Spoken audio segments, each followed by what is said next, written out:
You're gonna pay for all the Jedi that you killed today, Dooku. We'll take them together. You're going slowly on the left. Taking it now!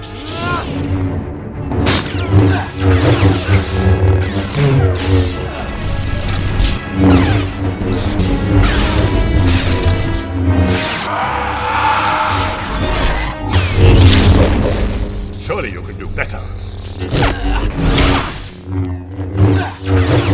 Here at Full Fat Videos, we rarely cover a single movie in our video essays, often opting to delve deep across a whole bunch of scenes that explain a single point or detail an arc. But this week, I'm not only going to be covering just one movie, I'm covering one exact scene. Well, I guess it is scenes because it's intercut with the Naboo battle and Anakin zipping around in space. I'll try spinning, that's a good trick.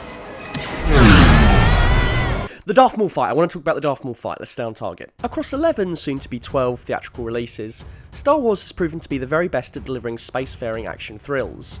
Whilst its spaceship battles, shootouts and pod races are a sight to behold, the franchise is best known for its use of its signature weapon, the lightsaber, in several key duels. An elegant weapon for a more civilized age. A laser sword that produces an intense hard-light blade in a variety of different flavours, the lightsaber is the weapon of choice for both the Jedi and the Sith, meaning the audience routinely gets treated to this.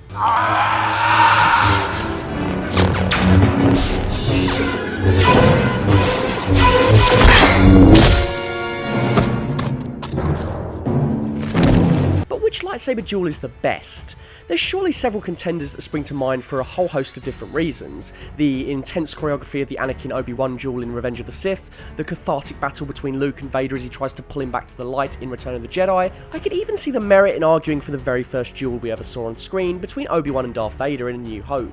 But for me, there's only one duel that combines visuals, choreography, music, performance and story in such a way that it stands head and shoulders above every other effort. A surprise, to be sure, but a welcome one. Here's why the Qui Gon Obi-Wan Kenobi Darth Maul duel from the final battle of Episode 1, The Phantom Menace, is the best lightsaber duel ever. So Episode 1 teases an epic confrontation between the Jedi and the Sith throughout the entire movie. There's a little tease of what's to come when we see Qui-Gon battle Darth Maul armed with just one ignited saber blade on Tatooine, and with the foreboding power of the Sith that comes to light across the story. For the first time in 1,000 years, the Jedi and the Sith are going to clash in a big way, so of course this battle wastes no time delivering an absolutely epic entrance.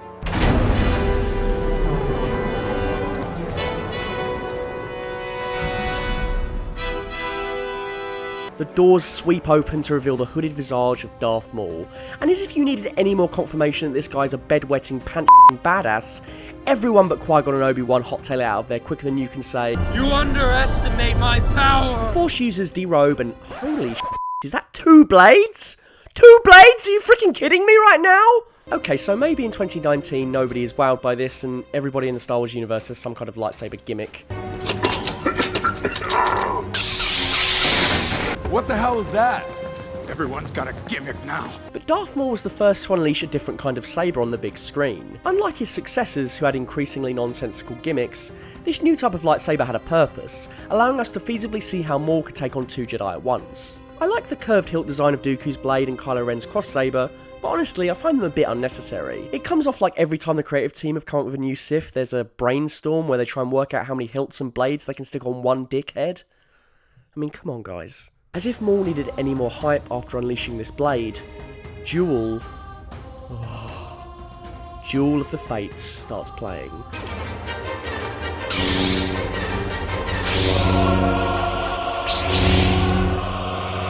Duel of the Fates, baby! There's a ton of golden Star Wars tracks, but this is hands down the best action track in the entire franchise. It's insanely hummable, memorable, exciting and epic all in one.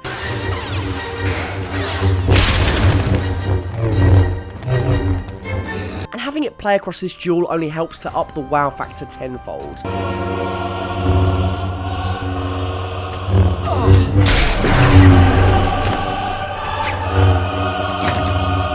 When I was a kid, I always used to imagine the choir voices were the Force ghosts of Jedi and Sith stoking the fires of battle and watching this historic meeting. Yeah, I was a dumb kid. As this fight progresses, it becomes abundantly clear that the choreography is a huge step up from the previous Star Wars movies. Here are 3 lightsaber-wielding Force users at the height of their powers, incorporating swings, kicks,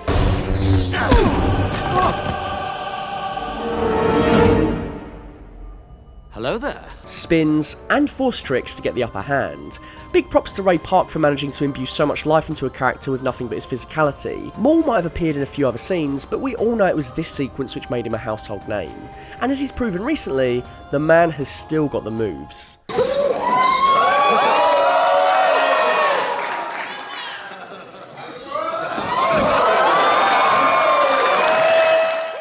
The cinematography does an excellent job of showing off the world of Naboo without it being gratuitous. Equally, it zeroes in on the fight without obscuring our view of it, which might seem like a redundant point, but since most action movies can't overshoot shit in horrible shaky cam close-ups, it implores me to praise it here. As the fight goes on, we move from the industrial hangars to a stunning maze of platforms and energy beams, bathing everything in purple-blue hues, to laser grids to the bottomless pit of Death Room, more on that in a bit. There's a perfect sense of geography, which is no mean feat considering how the film has to cut to two entirely separate, equally chaotic action sequences on the fields of Naboo and in space. The fact you can track anything during this time is a feat of editing in of itself, but then again, no one cuts together parallel battle sequences together like Star Wars now, do they? Now, all the things I've mentioned thus far are absolutely reasons to consider this duel as the best ever duel in Star Wars history, but I don't think they're reason enough alone. No, the real reason I think this entire sequence is masterful? It's when the fighting stops.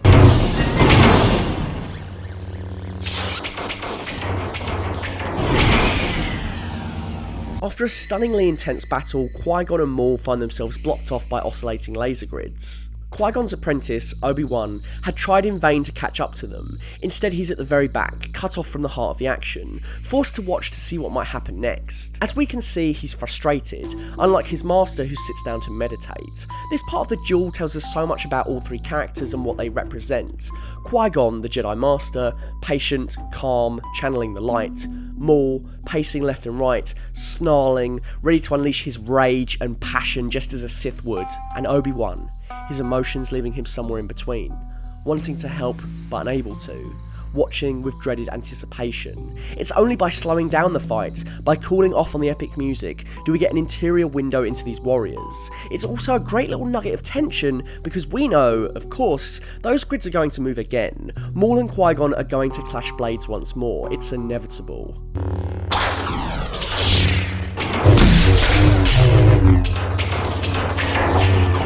When they do, the fight ramps back up again, but the mood is very different. Obi-Wan once again gets cut off, the music is absent. Maul and Qui-Gon strikes are considered, they're breaking far more often in between. We cut back and forth to Obi-Wan, watching helplessly. All of this helps to drum up a feeling of dread, like something awful is going to happen. And of course, it does.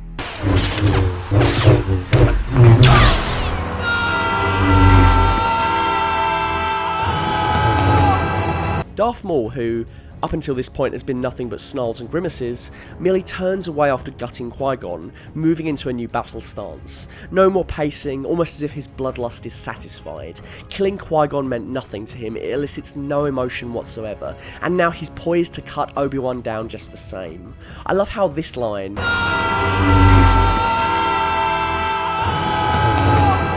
is the only spoken word during the entire battle.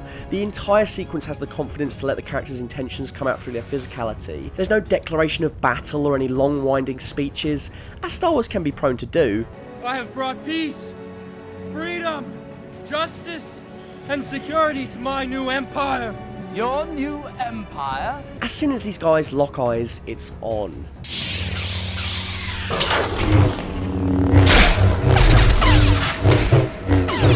The final turn of the fight is some of the most satisfying Star Wars ever put to screen. I mean, just look at these two going at it.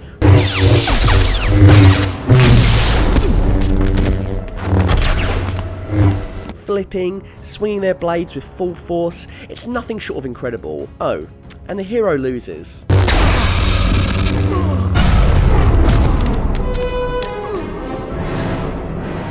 What would Star Wars be without some kind of bottomless pit? After toying with Obi-Wan, Maul gets paid back for killing Obi's master with his master's blade.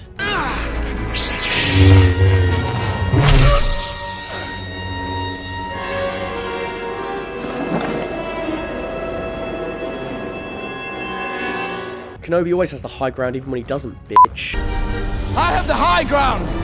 And this duel isn't just a big flashy action scene, it provides Obi-Wan, a preeminent character not only in the prequel trilogy but the entire saga itself, with the impetus to grow, moving beyond his status as an apprentice to a fully fledged Jedi in a baptism of fire. It's also nice that after being certainly more than a little hesitant at the idea of taking Anakin to be trained as one of their own, The boy is dangerous. They all sense it, why can't you? in spite of his age and emotional state, Obi-Wan here finally changes his mind. But not because he has decided differently, but because his master asks it of him as his dying wish. Promise me you will train the boy. Yes, Master. So of course he will train Anakin, even if he doesn't think it's necessarily the best idea. He's not changed his mind per se, he's honouring what Qui Gon wanted. This setup is key because it means that Anakin begins his training on rocky ground and goes some way to setting up their fraught father-son, mentor-student relationship across the rest of the trilogy. And as Lucas intended, the first, and at that point, last duel in the saga featured the Sith Lord in question dropping to their death down an impossibly deep tunnel. Having sequels obviously changed this, not to mention the fact that Darth Maul canonically survives this battle. That also makes me sad because Obi-Wan was said to have been the first Jedi to kill a Sith in 1,000 years, which is incredibly awesome. Now I suppose that title goes to Anakin for killing Dooku? Maybe someone in the comments can clarify for me. This battle works within the wider canon so well too. We've heard stories of the Jedi being these powerful peacekeepers, war heroes, but all we got to see of the old guard in the original trilogy were elderly, broken, decrepit men who'd long since lost the fight. In this duel we get to see firsthand the kind of legendary battle you'd expect Obi-Wan to recount to Luke one day. For the first time in over 1,000 years, under a sky set ablaze with Trade Federation firepower, two Jedi face the mighty Darth Maul in a duel to the death. If you were to watch the series in the order it was made, which is the only decent order to watch them in for your first viewing, anything else is completely wrong, you'd be used to the idea of Obi-Wan as a calm and collected old sage. But here you get your first taste of an emotionally charged, angry Kenobi, keen to avenge his master's death and eradicate Maul for good. The prequels might get a lot of things wrong, but there's no doubt that this duel delivers on the promise of witnessing the Jedi at the height of their powers. You're gonna pay for all the Jedi that you killed today, Dooku. We'll take them together. You're going slowly on the left. Taking it now!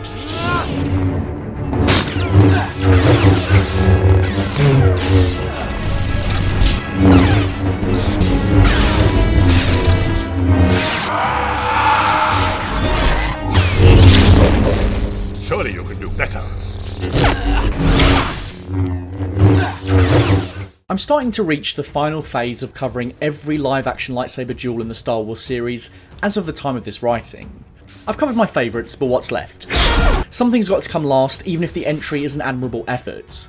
But before I make a video on the worst lightsaber duel, what's the battle I don't think gets a fair shake? What's the dark horse of the franchise? The prequel trilogy has by far the most duels and the most varied key components, featuring a whole host of different Jedi and Sith with all kinds of different lightsaber specialisations across a range of varied locales. I've of course already covered the main duel of episode 1, which is still fantastic and marked a sharp change in direction to a more frenzied, energetic kind of lightsaber fight. That's picked up again in Attack of the Clones, although the real lightsaber highlights of that movie can be found in the non-saber-to-saber combat. Seeing Obi-Wan Kenobi go up against Jango Fett, or Fett versus Windu, or just seeing an army of Jedi cut through a barrage of battle droids is where the meat of the action lies.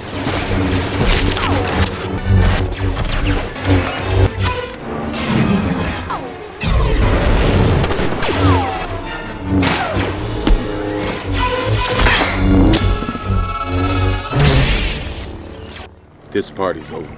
That being said, the late great Christopher Lee's Count Dooku was an inspired addition to the series. His articulate, seemingly more reasonable and less obviously evil from a mile away persona brought some much needed eloquence to the dark side, and this was reflected in the duel with Obi-Wan and Anakin at the end of the movie. This duel often comes down on the low side of ranking tier lists, and I've seen numerous comments explaining that it's underwhelming. Ever since I saw this fight in 2002, from conversation with friends to online consensus, it seems the Duel of Geonosis is overlooked. It would have been nigh on impossible to top the ridiculously epic Duel of the Fates. Depending on who you ask, it still is, so Lucas just didn't try to. Just about everything that worked about the final battle of the Phantom Menace is inverted here, and whilst no, it would be silly to even contemplate this duel standing up to the other famous efforts across the saga, it's far better than what the general consensus would have you believe. This duel tries new things and highlights Lucas' strengths as a director, managing to convey characterisation and motivation in actions far better than he does with his oft-ridiculed dialogue.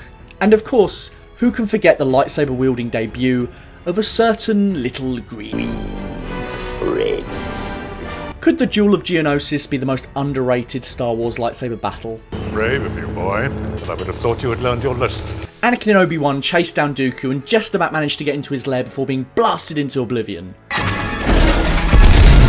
Those poor clones. Right off the bat, I've got to say I dig the decision to give Anakin a green lightsaber in this finale. His Jedi days are synonymous with that trademark glowing blue. It's a nice novelty to see him paired with a different colour. It also provides a neat little parallel in his future son's journey to becoming a fully fledged Jedi Knight. For Luke, the green symbolises that he has earned an impressive level of proficiency. For Anakin, the green saber represents a time where he is inexperienced, emotional, and ineffective. You're gonna pay for all the Jedi that you killed today, Dooku. I think Anakin believes this is what he's fighting for, and indeed he does care about his fallen fellow Jedi, but much of his rage in this moment is fueled by losing his mother, and by potentially losing Padme. Across the film, Anakin's rage and power has been building, punctuated by his revenge upon the Tusken Raiders for the murder of his mother in the movie's best scene. So too has his love for Padme blossomed, but it has given way to a whole host of other emotions troublesome for any Jedi. He wants what he cannot have, a secret he cannot possibly keep forever. He's frustrated that he seemingly cannot bring these things under his control. Now Padme's fate is up in the air, he does not know whether she is alive or dead, safe or captured, and all of that mystery and tension manifests against Dooku. Anakin, no! No! Right here, I can show you this clip out of context and you totally get the gist of Anakin and Obi-Wan's relationship. It's told in the action of the scene. Contrast this with the beginning of the Duel of the Fates. Qui Gon Jinn and Obi Wan Kenobi move on Maul as one, they're a perfect team. Neither tries to take centre stage, they take on their Sith aggressor at the same time, and it is their opponent that splits them up to win.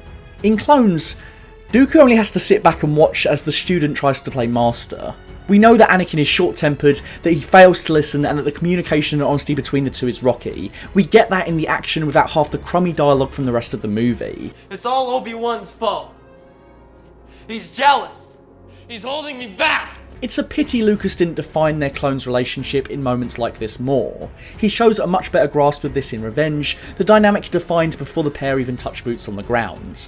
Anakin still has a tendency to leap without looking, sure, but it's guided by a love and need to protect his mentor. Get out of here! There's nothing more you can do! I'm not leaving without you, Master. Equally, Obi appears to have a better understanding of his old student, knowing Anakin is only trying to help. How far they've come since the start of the Clone Wars. Obi-Wan is already a man down, taking on the mighty Count Dooku would have been a tough job with 2 Jedi, but now the odds are stacked against him twofold. Does that stop Kenobi? Of course not. As you see, my Jedi powers are far beyond yours. Now, back down. I don't think so. I've always loved Kenobi for the same reason I like Cap. He's not as weak as a Hawkeye, but he's not as powerful as a Thor. He's an accomplished Jedi Master, and certainly powerful, but his potential pales in comparison to Jedi like Yoda, Mace Windu, and of course, the Chosen One. Like Cap, he constantly throws himself into situations where the odds are against him, he's outmatched or outnumbered, sometimes both, and yet he never lets it stop him dropping a quip and kicking some arse. Oftentimes it is Kenobi's level head and ingenuity that win the day. He's one of the most effective and consistent victors in Jedi history.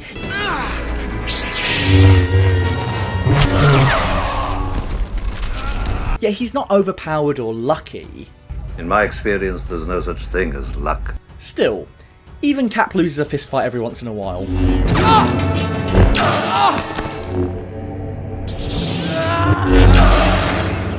Anakin Skywalker is back, baby. Anakin!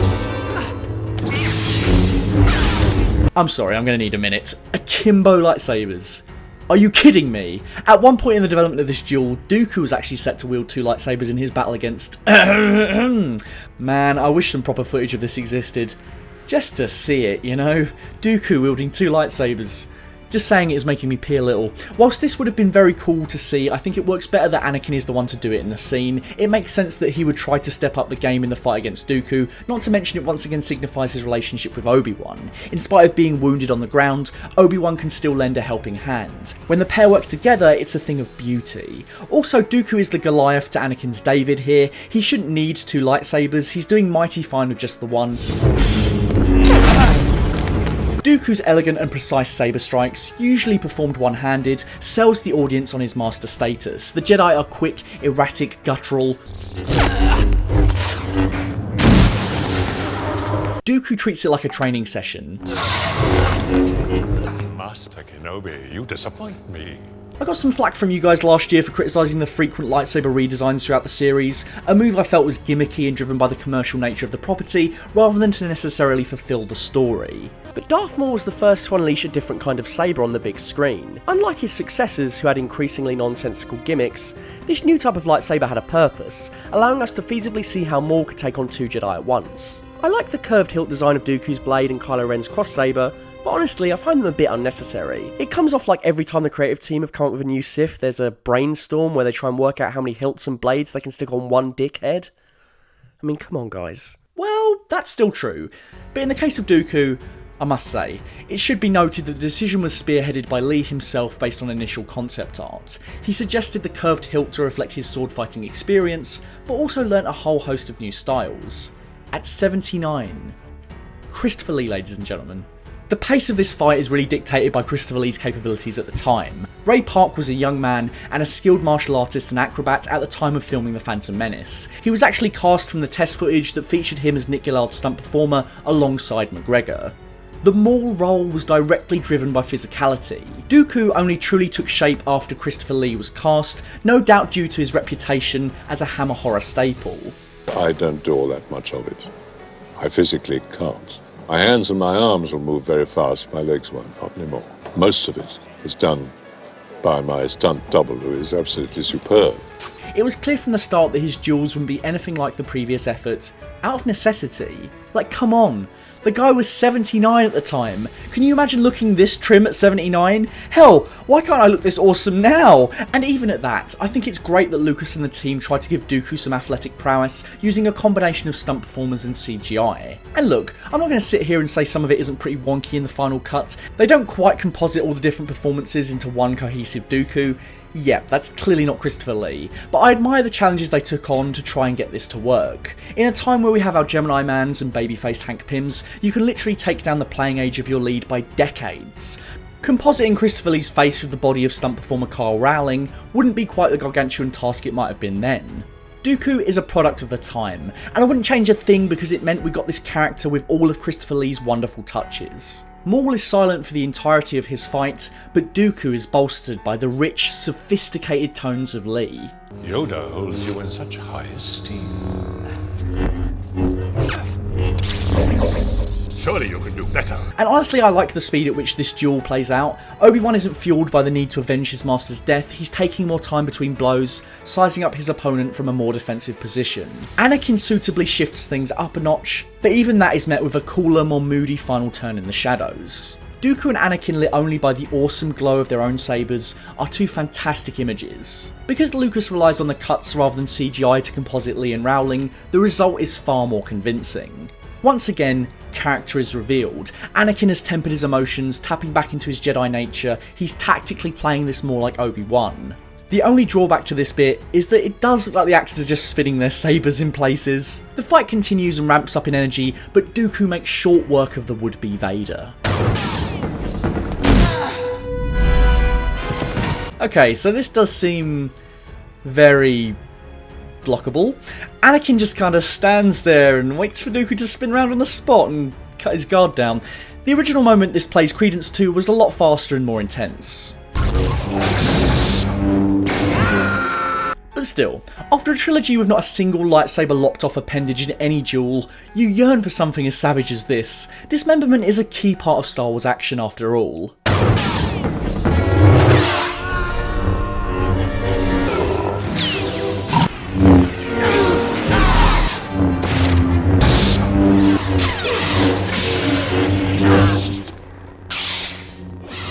I still remember seeing this as a kid and being horrified. Dooku might make efforts to spare his opponents, but he doesn't play either. This is an important moment for Anakin too, and the first time he has ever really failed a physical test on screen. He won the Boonta Eve and destroyed the droid ship by the end of Menace, but here he's de-limbed and sent flying across the room. He needs to eat some humble pie if he's going to begin the tough journey from Padawan to Knight.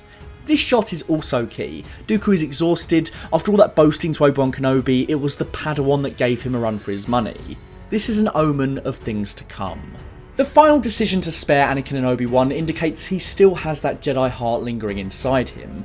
Also poignant that Count Dooku avoids another savage execution like that of his beloved apprentice. This duel works as a sort of second act for Dooku in the prequel trilogy. If the first is the murder of Qui Gon, an event that drives him away from the Order, the second Dooku's mercy, he's turned to the Sith but some of the Jedi still lingers within him. The third is Dooku's bloodthirsty downfall. I've been looking forward to this. When Dooku is comfortably more powerful than Skywalker, he spares them both. When Skywalker has proven his potential to become the most powerful Force sensitive in the galaxy, Dooku's insecurity fuels his arrogance and anger. Twice the pride, double the fall.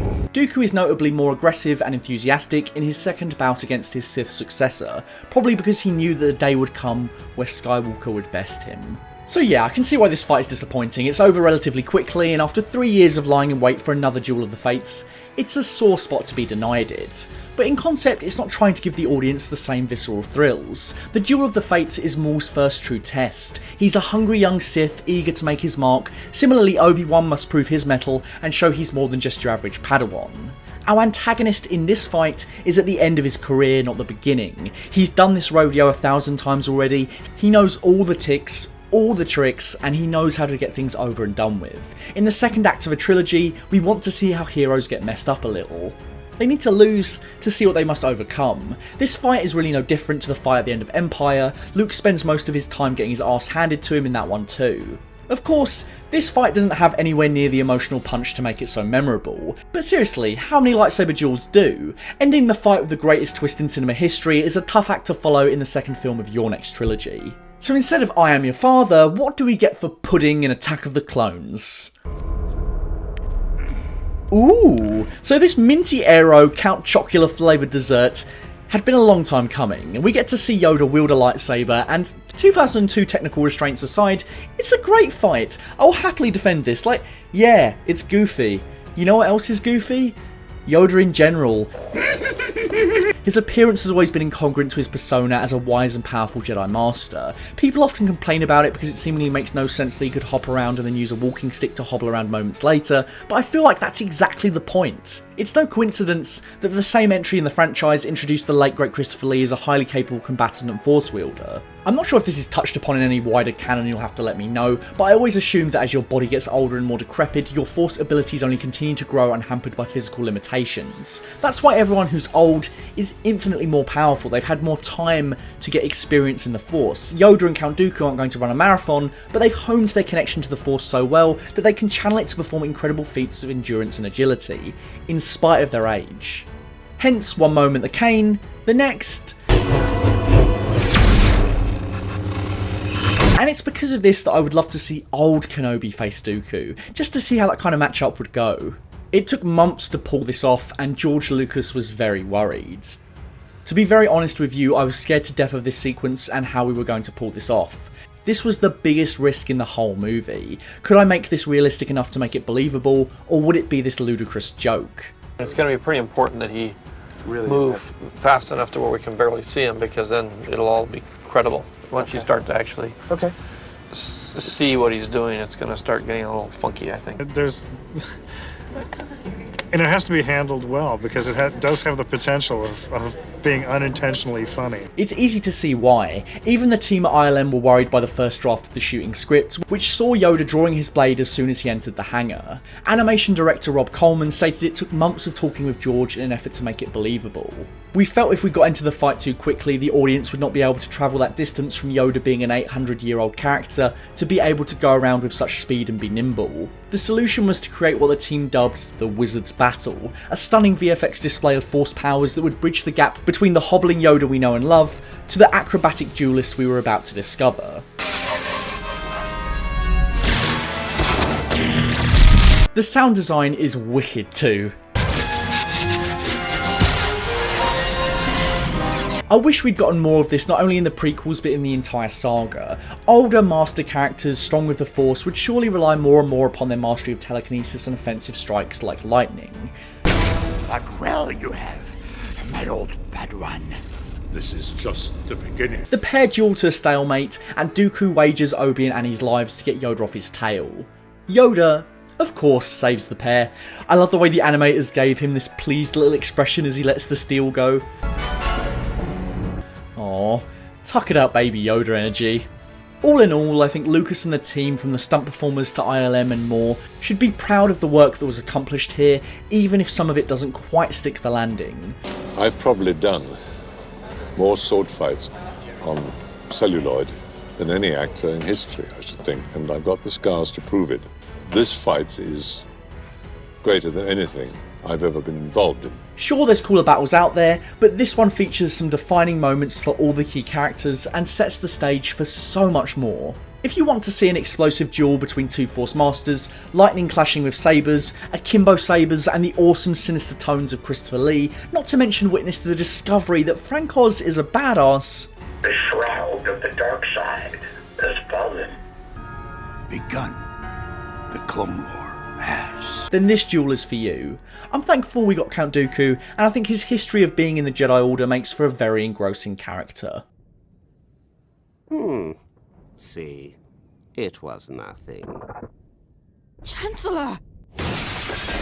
Back in the day, I watched a few stray episodes of the 2003 Clone Wars cartoon, made by Samurai Jack Visionary. I vividly remember enjoying the doses of prequel-inspired action it delivered, but I never returned to it until fairly recently. And oh my god, this show freaking rules! It takes the iconography of the prequels and the gorgeous animation synonymous with Tarkovsky and throws them into a melting pot to give us a deliriously entertaining Star Wars epic. So if, like me, you haven't rinsed the ever-loving shit out of this show like you should have done a long time ago in a galaxy far, far away, here's just a few incredible Jedi action moments that I adore and why I think they'll convince you to give this show a watch, or a rewatch, or just a watch on top of your 100th watch, because god damn it, this show deserves all of the praise and attention in the Star Wars world. Like Palpatine, Mace Windu doesn't get a whole lot of action in the Star Wars prequel trilogy, and it's often been the task of the expanded universe to flesh out his characterization as one of the Jedi Order's most powerful masters, something often implied rather than shown in live action. In Tarkovsky's Clone Wars, we not only get to see Mace Windu enter aggressive negotiations with his signature purple lightsaber, we get to see what happens when he's forced to stare down the cold veneer of several hundred armoured battle droids without it. Y'all ready for this?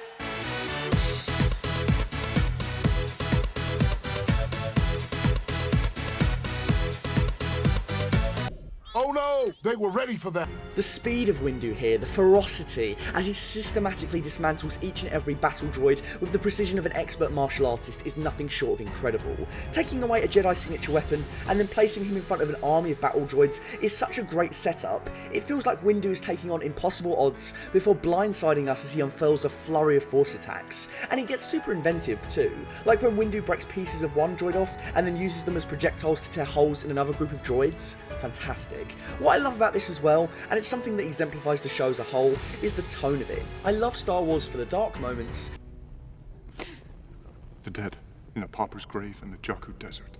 Just as much as I do for its quipping antics. Not to worry, we are still flying half a ship. I mean, who doesn't? But Tarkovsky's Clone Wars feels decidedly unique to other Star Wars offerings. There's a distinct moodiness to it, a grittiness complemented by animation that is deliciously over the top and frenetic. There's also very little dialogue. It's really resting on the strength of the franchise's visual iconography and running with it. Take the end of this epic sequence for example. After watching Windu obliterate an army of battle droids, we get a small, intimate moment between the Jedi Master and a young boy who kindly offers him some water. It says, should have been some milk really, it says more than any other references to trade disputes ever could. Also, just like, I know Sam Jackson is getting on a bit now, but I could sit through an entire movie of this sort of thing in live action. Bring on some Irishman-esque de-aging Disney, we know you got the funds for it. Do it! If you've watched any of our Star Wars videos, I'm sure it's no secret that I'm lukewarm at best on General Grievous. You want to talk about a character? You want to talk about a character that was made to make a fucking Kenner toy? Then we'll talk about Grievous. It's like, oh, how many lightsabers can we give this fucking jackass? But having said that, I love the Clone Wars Grievous. He actually made his debut on the show, and I think it's a crying shame the way he was portrayed here didn't get carried over into live action. Everything about him to me feels night and day different, and nowhere is this more encapsulated than in this sequence. The droid commander has several Jedi, including Ki-Adi-Mundi, Shakti, and literally Shaggy from Scooby-Doo, pinned down in a crashed ship, surrounded by his droid army. The Jedi Master attempts to keep things under control, but a clanking metal sound over and over again is enough to strike fear in the hearts of even the bravest Jedi. I can't see anything. That noise. He is coming. The tension here is just fantastic. All we can make out of Grievous are those footsteps. We don't know where he is, how near he is, or how many seconds the Jedi have left before they meet their certain doom. We can't face him! We must try, Padawan. With no non-diegetic music to speak of, it's eerie and incredibly unsettling. No!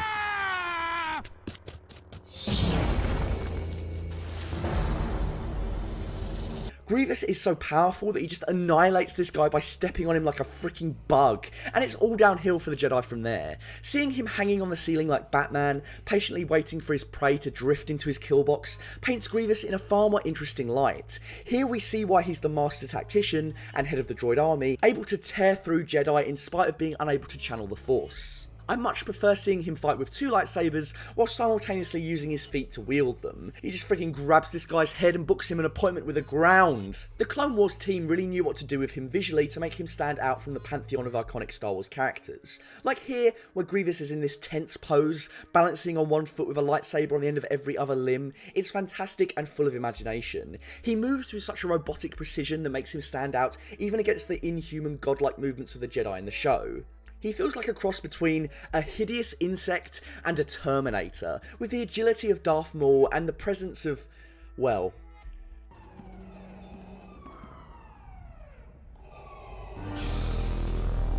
Grievous here has the presence of Vader, while still feeling like his own entity. He's like the droid equivalent to what Vader was for the Stormtroopers in the original trilogy. Without Vader, they're not very intimidating, but when that single commander is there to galvanise the army, suddenly they become this incredible threat. The droids in the prequel movies never really got to stand by a Vader-like figure, and seeing them here stood behind Grievous just makes me wish that we had seen that, because they are a million times more imposing. In episode 3, Grievous is a cowardly figure. We see his impressive lightsaber collection, but we never see him take any Jedi on. The only time we do, he gets his arse handed to him within seconds. And look, I know Obi-Wan Kenobi is a bit of a daddy, but still, without material like this, I just don't get the hype for Grievous. Also, his voice is way cooler. You have only prolonged the inevitable. Last, but certainly not least, I want to talk about the Anakin Skywalker Asajj Ventress fight, because, I mean, holy shit, are you seeing this? Obi-Wan? Yes, sir. Gave you orders to follow me. Yes, sir. Fine. This gets Anakin right off the bat. He wants to do it all by himself, and he lets everyone in the room know that like a petulant child. Fortunately for his ego, he gets what he wants, as we see the clone troopers get absolutely messed up.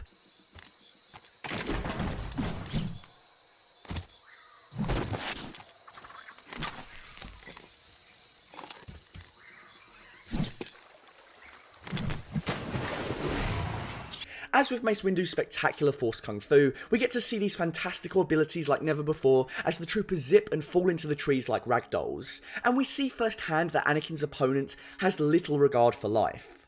Come, Padawan. Your fall will be my ascension to the Sith. After a stunning ballet of lightsaber moves showcased in some epic wide shots that capture the speed and precision of both duelists, the fight mixes it up as Anakin follows Asajj into the trees for some Predator-style hide-and-seek.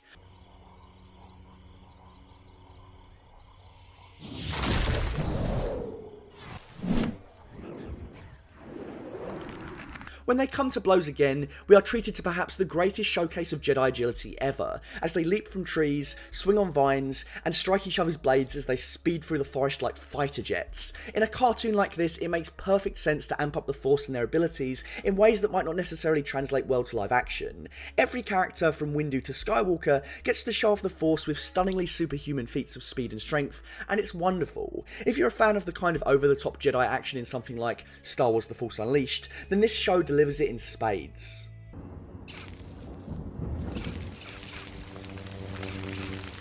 Raindrops fizzing off the sabers as both opponents stand before each other, psyching each other out for another bout? Are you kidding me? And this duel just goes on and on in the best possible way, giving us loud, bombastic fighting, as well as quieter, tense moments. And every time in a new location with a completely fresh palette. Also, it makes the Episode 2 Anakin look an incredible one. I was never a fan of his Padawan braids and light brown tunic over what we got in Episode 3, but the show makes it work, and seeing his outfit cut down to show off his golden metal arm looks fucking awesome. But that's all nothing compared to the stunning finale to this duel. Asajj manages to gain the upper hand on Skywalker, sending his saber into the dirt. Without his weapon, it seems like the evil warrior is about to destroy the Chosen One, but he taps into his dark destiny.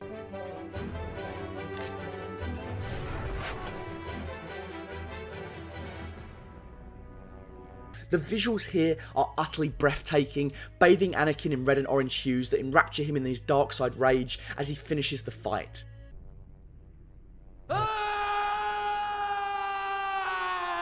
That laboured scream is just scratching the surface of the Padawan Sith journey. There's more of Clone Wars 2003 that I could gush about, so if you want me to do that, I totally could, because I could do this all day. Seriously, I love this show. It makes me feel like I'm on a sugar rush, and it's just reinvigorated my joy for Star Wars. So yeah, go check out Star Wars Clone Wars if you haven't already, and if you already have, as I said, go and watch that again.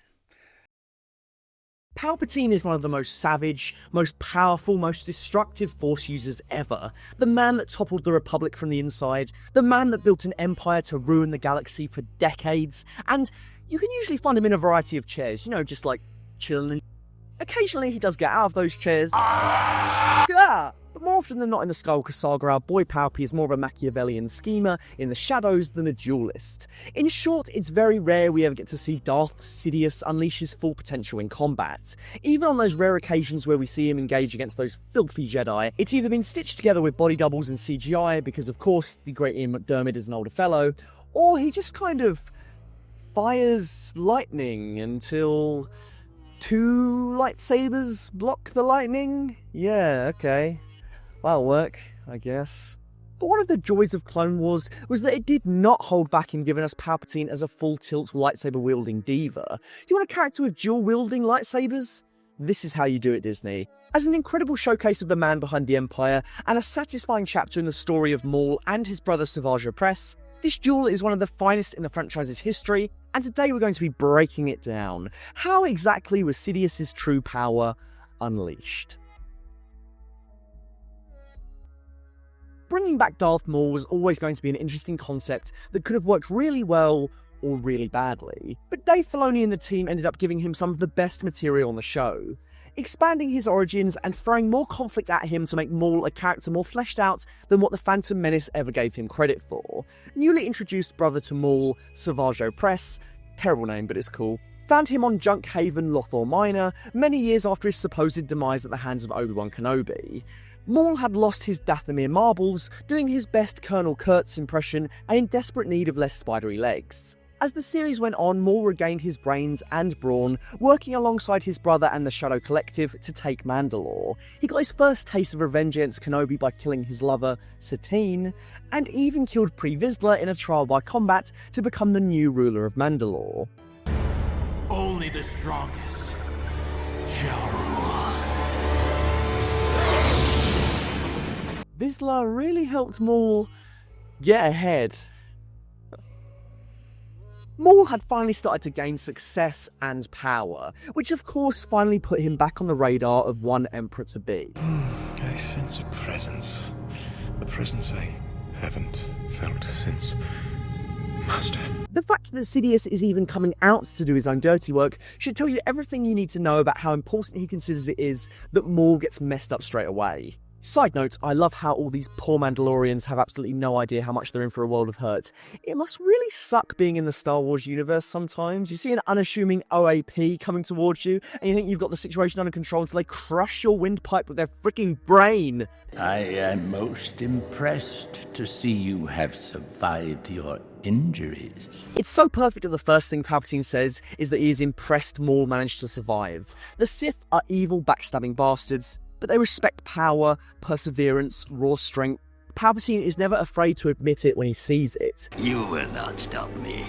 Darth Vader will become more powerful than either of us. At the same time he's playing with his food here, it's a good way of playing to Maul's childlike need to be approved of, his power to be validated. Palpatine is reminding Maul that he's always lived inside his head ever since he took him on as his apprentice as a little boy, and he never left. Of course, Savage, Maul and Sidious don't talk for very long before the sabers start alighting.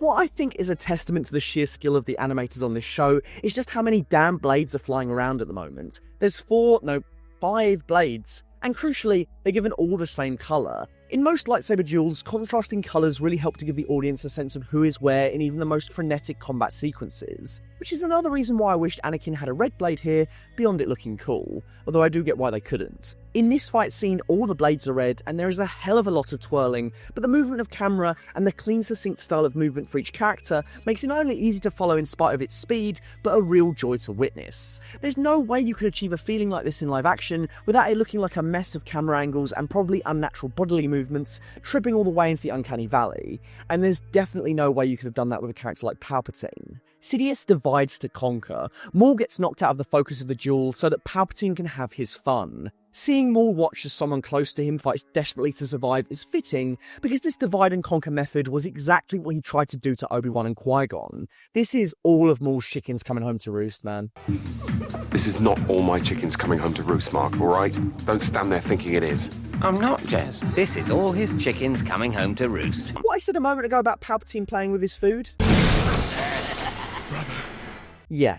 This is beyond flashy and theatrical, and it fits Palpatine to a T. Maybe you'll disagree, but I think the way he guts Savage here tells me that the Dathomir warrior was incomparable in terms of skill and fighting prowess. Palpatine made it look like he was taking candy from a baby. I also think the way Palpatine dominates here sways me a little more to the idea that he threw his fight with Windu in episode 3. That's obviously a much more evenly matched fight, and there's a good amount of people that think Windu did genuinely best him, but it's Sheev we're dealing with here. He's manipulating events 24/7, even in the middle of a lightsaber duel. Did he pull this move off just so that he could look into Maul's eyes as he stabbed his brother? I'd like to think so. Palpatine is 50 steps ahead of the game at all times. Brother, I am an unworthy apprentice. Jeez, what a depressing thing to say before you freaking die. There's no hope in Savage's death, only pain and failure. He is murdered without respect, tossed aside like nothing. His final moments see him get to be a pawn in 2 other people's stories. It's fitting that during this moment, Palpatine stands high above both of them, a spectator to the torment he has unleashed on his old apprentice. It's no coincidence that again this fight parallels Maul's only live-action lightsaber duel. He's Obi-Wan in The Phantom Menace here, throwing everything at the murderer, relishing in his victory, and the audience is treated to some seriously sweet action because of it. But in the end, Maul is of course no Obi-Wan Kenobi. Have mercy. Please. In the end, Maul begs for mercy, and of course Sidious cares not one iota. This is probably the most humiliating end to a lightsaber duel in Star Wars history. At least Anakin didn't beg. If there's one character that springs to mind more than perhaps anyone else in the Star Wars universe when I think about failure, it's Maul. The guy failed being a Sith. He spent years in exile having lost his mind. He fails to get his revenge on Obi-Wan Kenobi, and here he fails to get his revenge on Palpatine. He's such an interesting character because although he's more than just a vessel for evil, there's moral complexity and vulnerability to him that we learn more about during his time on the show.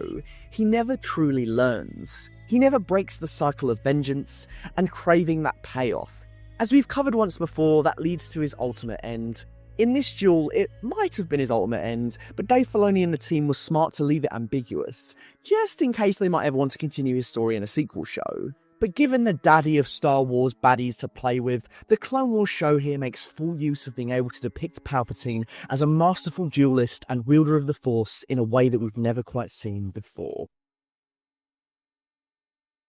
Last week we spoke about the end of Revenge of the Sith, so in true George Lucas fashion, this week, as part of Brown Table's collaborative project Star Wars Defined, we're going to end with the beginning and talk about the film's opening sequence, which is for me one of my favourite opening sequences in all of Star Wars. From breakneck speed action sequences, a sweet lightsaber duel, a host of humorous hijinks, and some well-laid groundwork for the story, this opening has a little bit of everything, and today we're going to dive in and break down exactly what makes this all tick. So strap in, lock X-Foils to attack positions, and enjoy, because this, well, this is where the fun begins.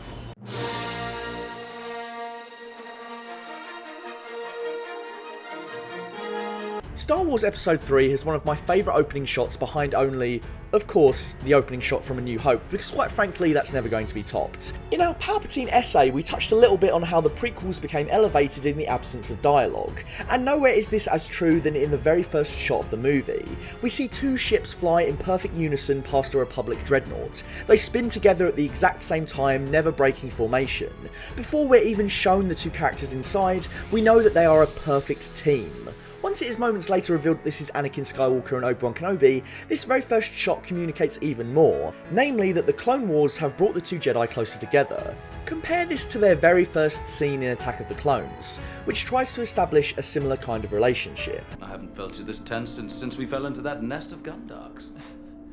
You fell into that nightmare, Master, and I rescued you, remember? Not only is the dialogue stilted, but we're being told how great they are together. In Revenge of the Sith, we're being shown. Rather than a static two shots in an elevator, we're treated to a grandiose tracking shot as both ships speed alongside the dreadnought before diving down into this. That's epic, and it's constructed as a neat little surprise for the audience because up until this point, there's nothing to denote that Anakin and Obi-Wan are about to fly headfirst into a skirmish. The visuals of this space battle are drenched in magnificent colours. There's a lot going on, but crucially it's all clear to follow because our leads are present the entire time. Not only is the cacophony of ships a death-defying minefield to navigate, but the Jedi have to contend with vulture droids, tracking missiles, and Obi-Wan's fear of flying. Alright, R4. No, nothing too fancy.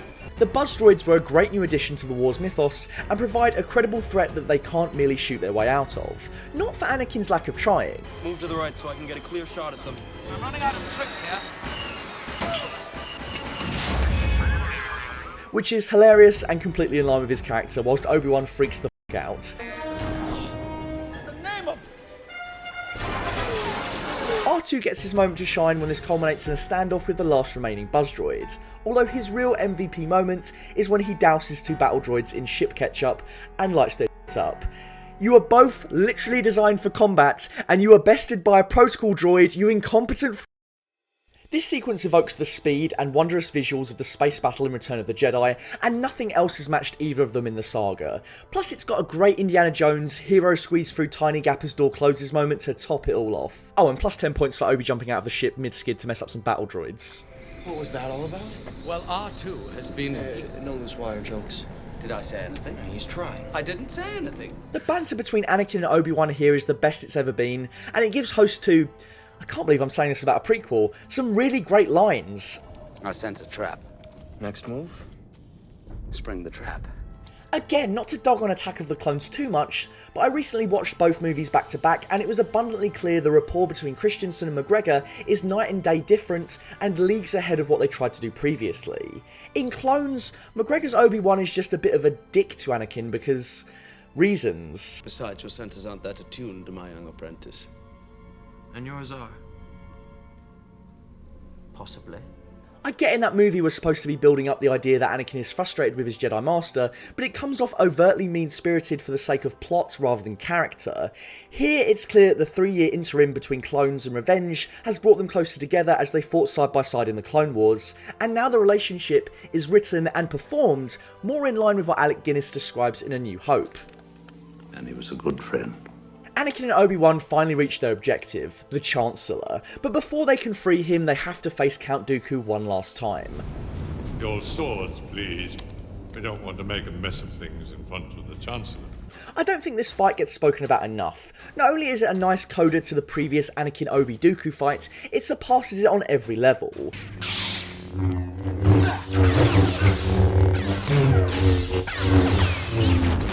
Having Palpatine in a chair, clearly meant to evoke his throne room seat from Return of the Jedi, as he once again looks on as a young Skywalker battles his Sith apprentice, is a great parallel. He might be cuffed this time, and merely Chancellor Palpatine rather than the outed Sith Lord, but he still holds all the cards. The framing of this one is really nice, and we get some sweet shots of all three of them locked into combat, and the team made full use of this unique setting as we get some overhead shots and pans of the fight. The sound design here is so satisfying.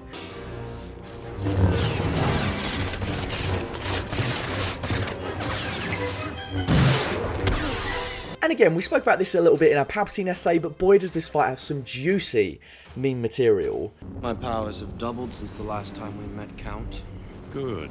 Twice the pride, double the fall. What does that even mean? I love it. I love it. Get help, you're no match for him. He's a Sith Lord. Chancellor Palpatine, Sith Lords are our speciality.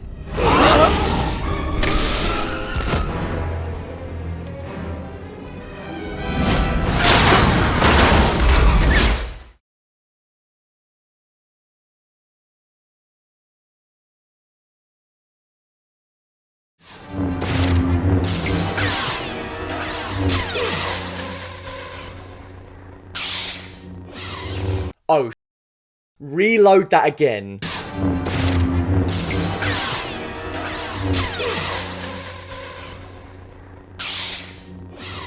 The way Anakin moves his footing, the way he slices off both of Dooku's hands, the way Dooku looks at his own hands, shocked that he's finally been bested and the jig is up, the way Anakin casually catches Dooku's own blade and crosses it over with his own over Dooku's head as the Sith Lord drops to his knees at Skywalker's complete and utter mercy. And then, the way Palpatine chuckles watching it all unfold. Perfection, perfection, perfection. This is the best finisher to a lightsaber duel, challenged only by this terrifying milk.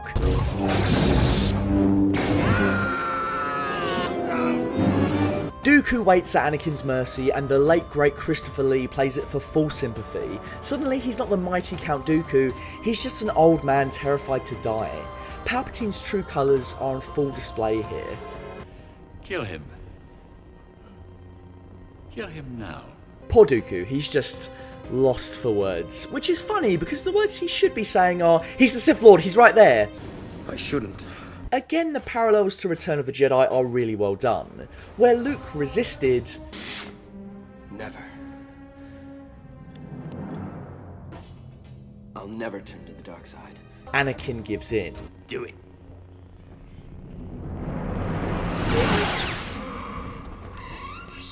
Palpatine sneakily tries to convince Anakin to leave Obi-Wan to die, but of course he can't do it. He would do anything for Obi-Wan Kenobi. At this point in time, this opening sequence re-establishes Anakin as the hero, the person that will try to save people no matter what. They're all over me! I'm gonna go help them out. No, they are doing their job. Then we can do ours. But also gets frustrated when he fails to do so. It's important that we see this now, because as we all know, Anakin becomes the opposite as we chart his fall to the dark side in the rest of the movie. And as the internet has awesomely pointed out already... Leave him or we'll never make it. His fate will be the same as ours. Dies on Death Star, dies on Death Star, dies on Death Star. As Palpatine, Anakin and Obi-Wan escape the ship, we're treated to some more hijinks as the ship begins to fall towards the planet below. Palpy always gets a smile out of me here. I just love the fact that he could easily zip and run around with them, but because he has to maintain the facade that he is not force sensitive, he instead hangs on patiently for Anakin to sort it all out. And then Kenobi wakes up to a little bit of a spot of bother. This is also a clever way to have a scene with Anakin and both his light side and dark side teachers, reaffirming his status as a Jedi Knight troubled by the tempting ideals of the Sith. Again, it feels like this opening sequence has a clear focus on Anakin, and we're reminded of key details that will help us to understand his motivations later on in the movie. You did well, Anakin. He was too dangerous to be kept alive. He has control of the Senate and the courts. He's too dangerous to be left alive. I'm too weak. It wasn't the first time, Anakin. Remember what you told me about your mother and the Sand People? Phantom Menace and Attack of the Clones really suffer from a protagonist problem, or rather a lack thereof, whereas in Revenge of the Sith it's abundantly clear that this will be Anakin's story, and it is his arc that will drive the rest of the movie around him. Ray shields. To top it all off, the gang are introduced to General Grievous before springing a trap of their own and fighting off his Magna Guards. Whoa, that was a close one. If only I had force abilities of my own, I could have fought them off myself, but of course I don't. Like the Buzz Droids, the Magna Guards are a great inventive new idea, and it makes perfect sense that you'd construct a robot that would still function without the use of its head, akin to a cockroach. Apt considering the enemy droids in the prequels all seem very insectoid as it is. With Palpatine rescued, Dooku slain, and Grievous, well, they'll get him next time. Our trio have one last challenge to overcome. They've got to land the invisible hand as it falls to pieces. John Williams' score is once again out in full force. We get to see Anakin's piloting skills on display, and of course a good old classic Kenobi zinger to top it all off. Not to worry, we are still flying half a ship. By the time the ship skids to a crawl across the Coruscant runway, we've been treated to a full self-contained Anakin Obi Wan adventure. This opening sequence sets up the movie brilliantly, but it's also a perfect taste of what Anakin and Obi Wan's Clone Wars adventures were like. This is basically a live-action episode of Clone Wars before Clone Wars was a thing. Revenge of the Sith is the daddy of the prequel trilogy, and it's clear from this epic opening sequence that you're in for a treat for the remainder of its runtime. Rewatching this opening fills me with nostalgia and joy, but it's simply a fantastic sequence in its own right that blends the spectacle with the fun in equal measure. Here's to Revenge of the Sith, and here's to Star Wars.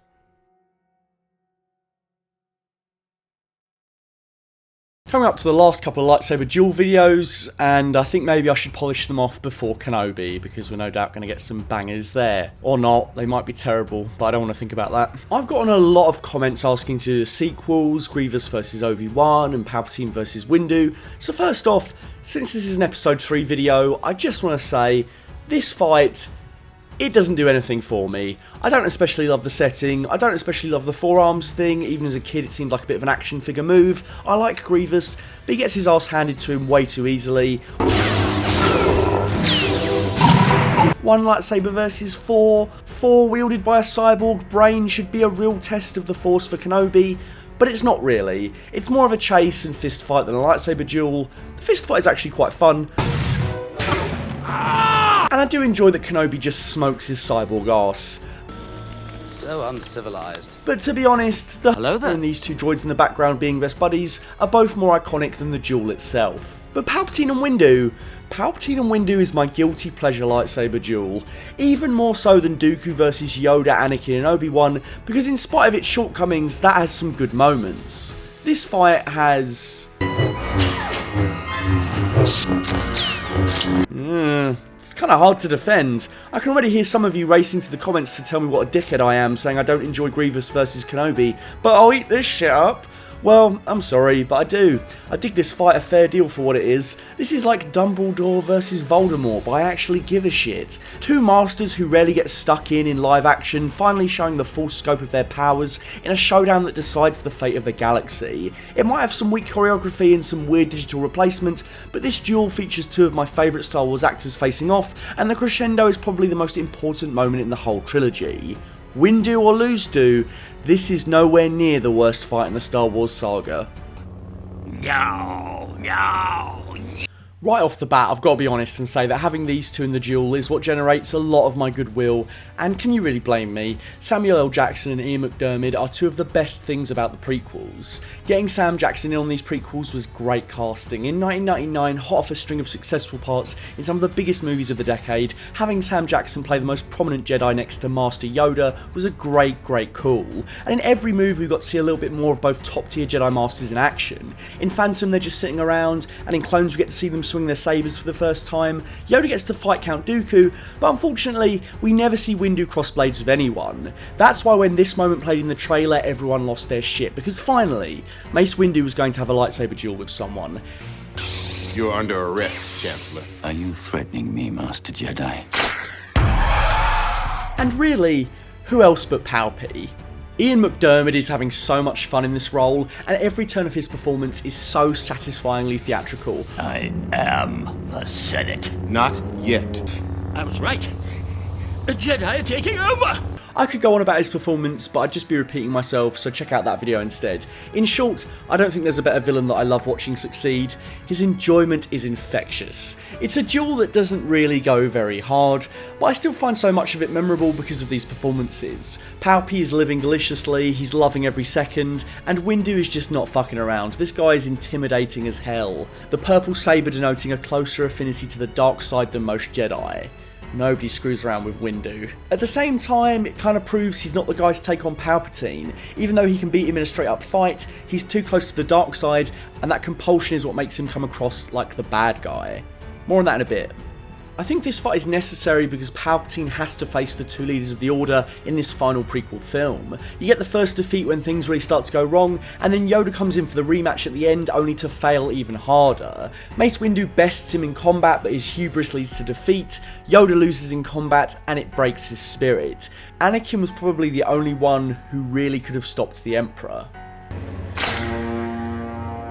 It's treason, then. Also, obviously, plus 10 points to any movie that has a character spring their weapon out of their sleeve like Taxi Driver. Every movie should have a character Taxi Driver it. It was awesome in The Batman, and it was awesome here, just as long as they don't go full Bickle.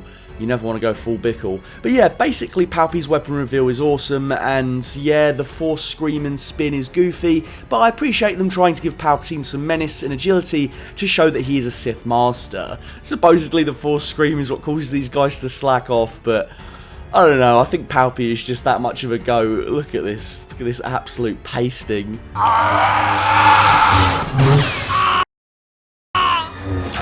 At least Kit Fisto pops off some blocks, the rest of them should be bloody embarrassed. Ian is a classical Shakespearean actor. You know, the last thing in the world that he can do, or wants to do, is be a Jedi Master. The problem with the fight here is you don't have the athleticism of McGregor and Christensen, nor do you have big CGI spectacle to hang the fight on. Sam Jackson was around 55 at the time, and Ian McDiarmid was around 60. Don't let the Paul Rudds of the world fool you. These are two middle-aged men that don't do a lot of sword training in their spare time, and that's gonna show. I think it really came off. I was very worried about it when we were shooting, and I know how uncomfortable Ian was. Both of them were. I knew we'd be shooting those scenes in about 5 days, so I didn't have that long with Nick to get up to speed. Hanging such a physical bout on them is difficult even with body doubles. The solution seemed to be filming most of this fight in close-ups and then cutting to something like this. Yeah, he doesn't really feel there, does he?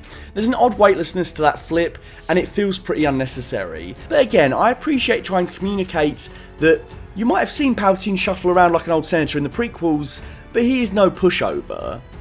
That has all been an act, and this is a taste of his true power.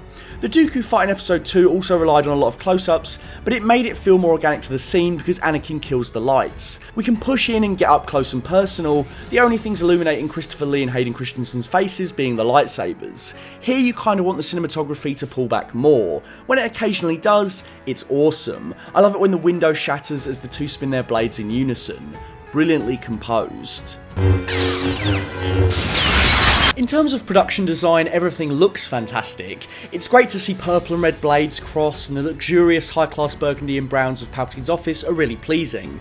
Plus Palpatine's costume in this scene is downright incredible. Look at those shoulders. Palpatine.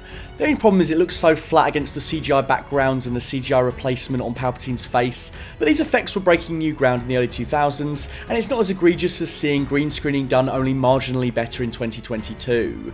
Thank God for volume. I said in a previous video that I like that there is no clear winner. Windu does appear to kick his ass, but since it provides the impetus for Palpatine to turn Anakin and ultimately kill the Jedi Master, I'm not so sure. For a guy that had a decades-long plan in the making, it doesn't seem so ridiculous for him to throw the fight as he senses Anakin entering the building. This guy just took out several Jedi Masters in seconds, and you're telling me this isn't a possibility?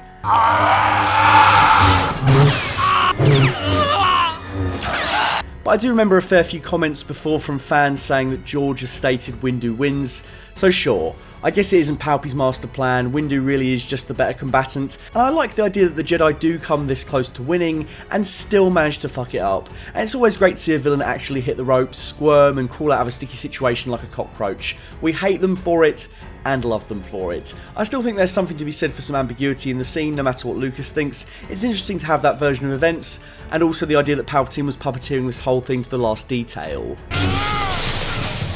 Don't let him kill me! It is the end of the fight that saves the whole thing, in my opinion. It has some decent tension as Skywalker is forced to choose between the Jedi and the Sith, and Padme's life, and it comes right down to the wire. Don't kill me, please. It's not the Jedi way. He must live! Skywalker brings up some good points. This does seem like killing in cold blood. That's not supposed to be the Jedi way. This works fantastically to Palpatine's benefit. Windu kind of proves that the rules of the Jedi can be manipulated by those in charge, and at that point, being asked to let your wife die and just get on with it seems crazy. It seems crazy. A lot of the acting in the prequels is crummy and features stilted dialogue, but I think all three performances are appropriate and work really well here. Jackson and McDermott are going big and over the top, whilst Christensen does all the work of expression, which, of course, is far and away when the actor gets to do his best performances in the prequels. Plus, this shot of Mace Windu is fucking great. Love the perspective of the lightsaber pointing at us, and he looks so damn intimidating once again. It's like an iconic Mace Windu shot in my opinion. You are under arrest, my lord. Please, no! Mace Windu, my guy, he gets it bad. This motherfucker goes out worse than pretty much any other Jedi in the Order 66 portion of the movie. Sure, they see their brothers in arms turn on them, but they go out pretty quickly. Mace Windu suffers, man. He watches Anakin betray him and cut off his hand, and then he gets electrocuted over and over again whilst this wrinkly old fuck just taunts him. You will know my name is the Lord when I lay my vengeance upon thee. And then he gets thrown out the window. It's a long way down from the top. Revenge of the Sith is a great kids movie because the heroes just relentlessly lose, which doesn't happen so often in fare you could watch with your mum or dad back in the day, and certainly not this much. Windu gets it hard, but somehow Anakin gets it much harder. I love how exhausted Palpy is by the end of it. That was a close one. To be honest, none of them come out of this duel very well. Palpatine wins, sure, but even then he is left scarred by Mace's resistance. Everyone gets a metal ending. You're fulfilling your destiny, Anakin. Also, the setup here is deliberately meant to evoke Vader's choice to save Luke and become Anakin in return. It's interesting to reverse Palpatine's role and make him the quote-unquote victim, and it's referencing the original films without being a direct lift. When you say things rhyme in the Star Wars movies, this is as obvious as it should get. This is well done story-wise, and performance-wise it has its charms, which pulls you through a lot of the effects. In the same way that I enjoy the Vader Obi Wan fight in A New Hope, even though it is pretty rudimentary by today's standards. The drama and the conflict are what really matter, and this fight delivers in spades. Duel of the Fates decides the trajectory of this trilogy. The Mace Sheev duel decides the trajectory of the next trilogy. This was the moment, in spite of everything, that could have turned Anakin's fate around. It's a duel that's outcome affects every single character in the Star Wars universe. It births the Age of the Empire and the dark legend of Darth Vader. This is probably the most important duel in the entire Star Wars saga. What do you think of this duel? I want to know. And who is the true winner, Palpatine or Windu? Is it possible he threw the fight? If you like this video, please leave a like and maybe share it to all your internet underworld contacts. That would help me a lot. Maybe your mum likes Star Wars. Send it to her. Long have I waited to see the final season of Clone Wars, and it didn't disappoint, unlike that other Star Wars thing I just referenced. Dave Filoni and the team finally scratched that 7-year itch and delivered on a thrilling, affecting wrap-up, featuring episodes that could stand amongst some of the best of the original run in my humble opinion. One such example was the 10th episode of the final season, The Phantom Apprentice.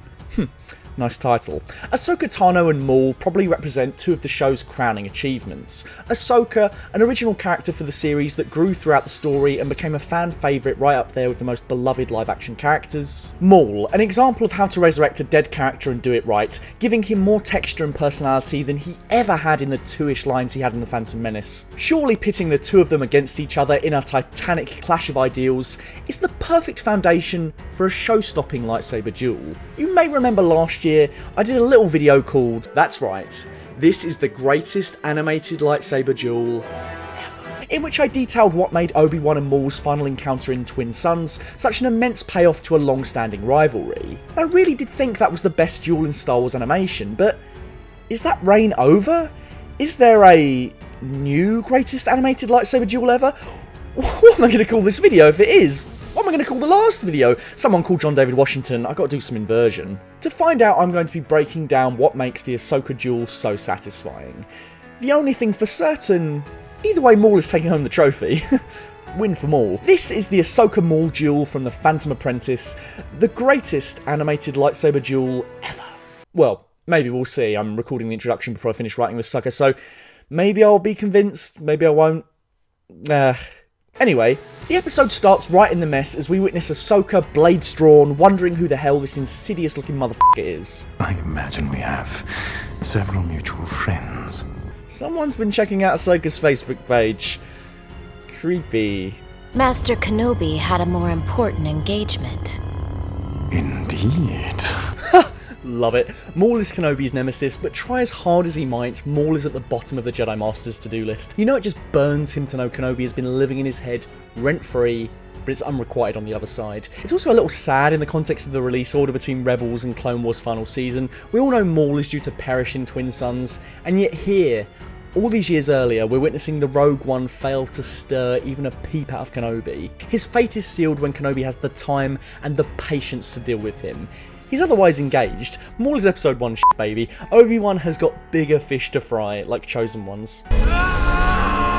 So if we know Maul is going to survive, we know Ahsoka is going to survive, the duel needs more than just the fragile line between life and death. What driving narrative point will make this fight interesting and serve the story of both characters going into Star Wars Rebels? Soon the Jedi and the Republic will no longer be the controlling interest in the galaxy. This is just an awesome idea. Maul knows Order 66 is going to happen, he knows how tenacious and insidious Sidious is, he has no doubts that his plan will succeed. Unlike the Jedi, Maul would rather sit back and watch everything burn, because he knows there's no stopping it. Chancellor has been a great friend and mentor to Anakin.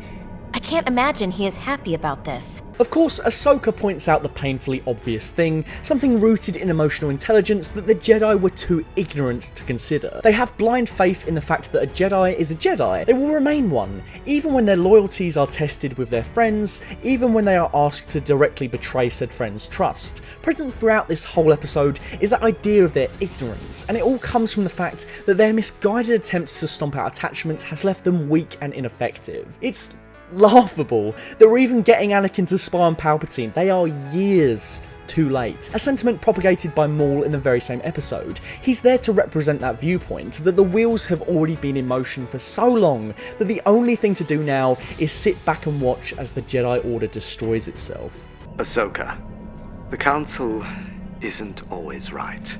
Frustrating that Obi-Wan could admit that, but as we saw in Revenge, still pushed Anakin into taking the spy assignment. Clones, bred for combat, all part of the plan. Because it's all part of the plan.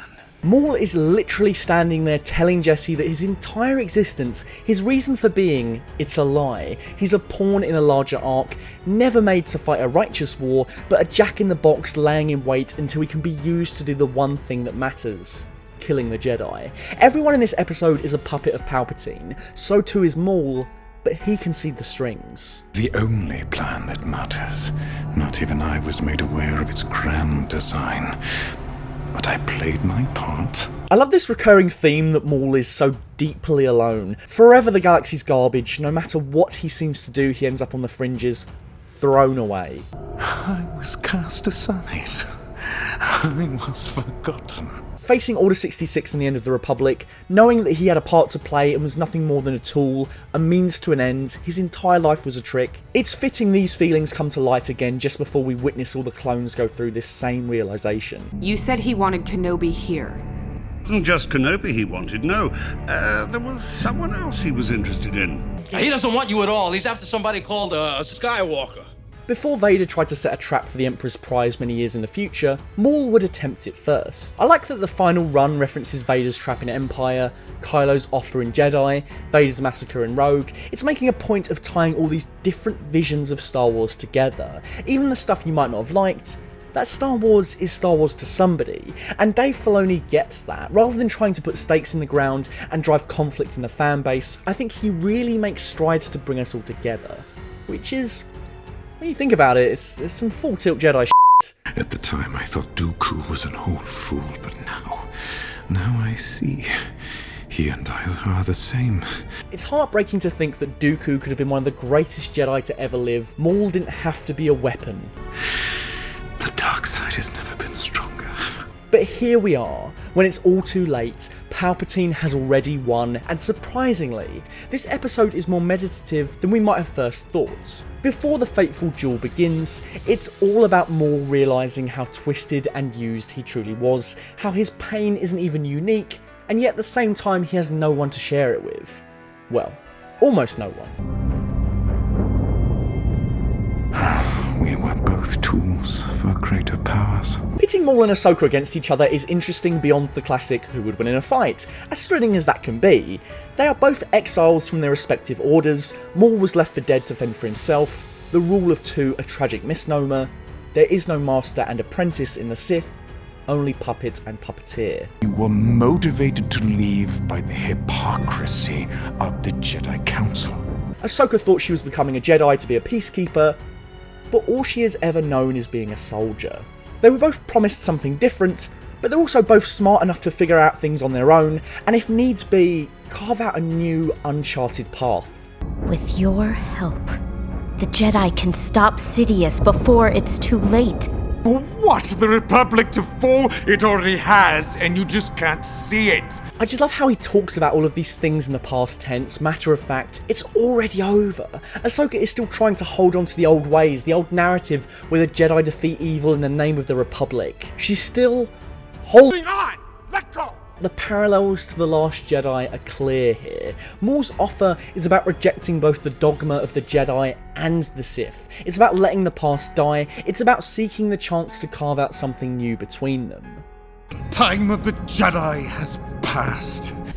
The Sith, the Jedi, the rebels, let it all die. There is no justice, no law, no order, except for the one that will replace it. It's time to let old things die. But together, you and I, we can rule together and bring a new order to the galaxy. Every choice you have made has led you to this moment. Join me.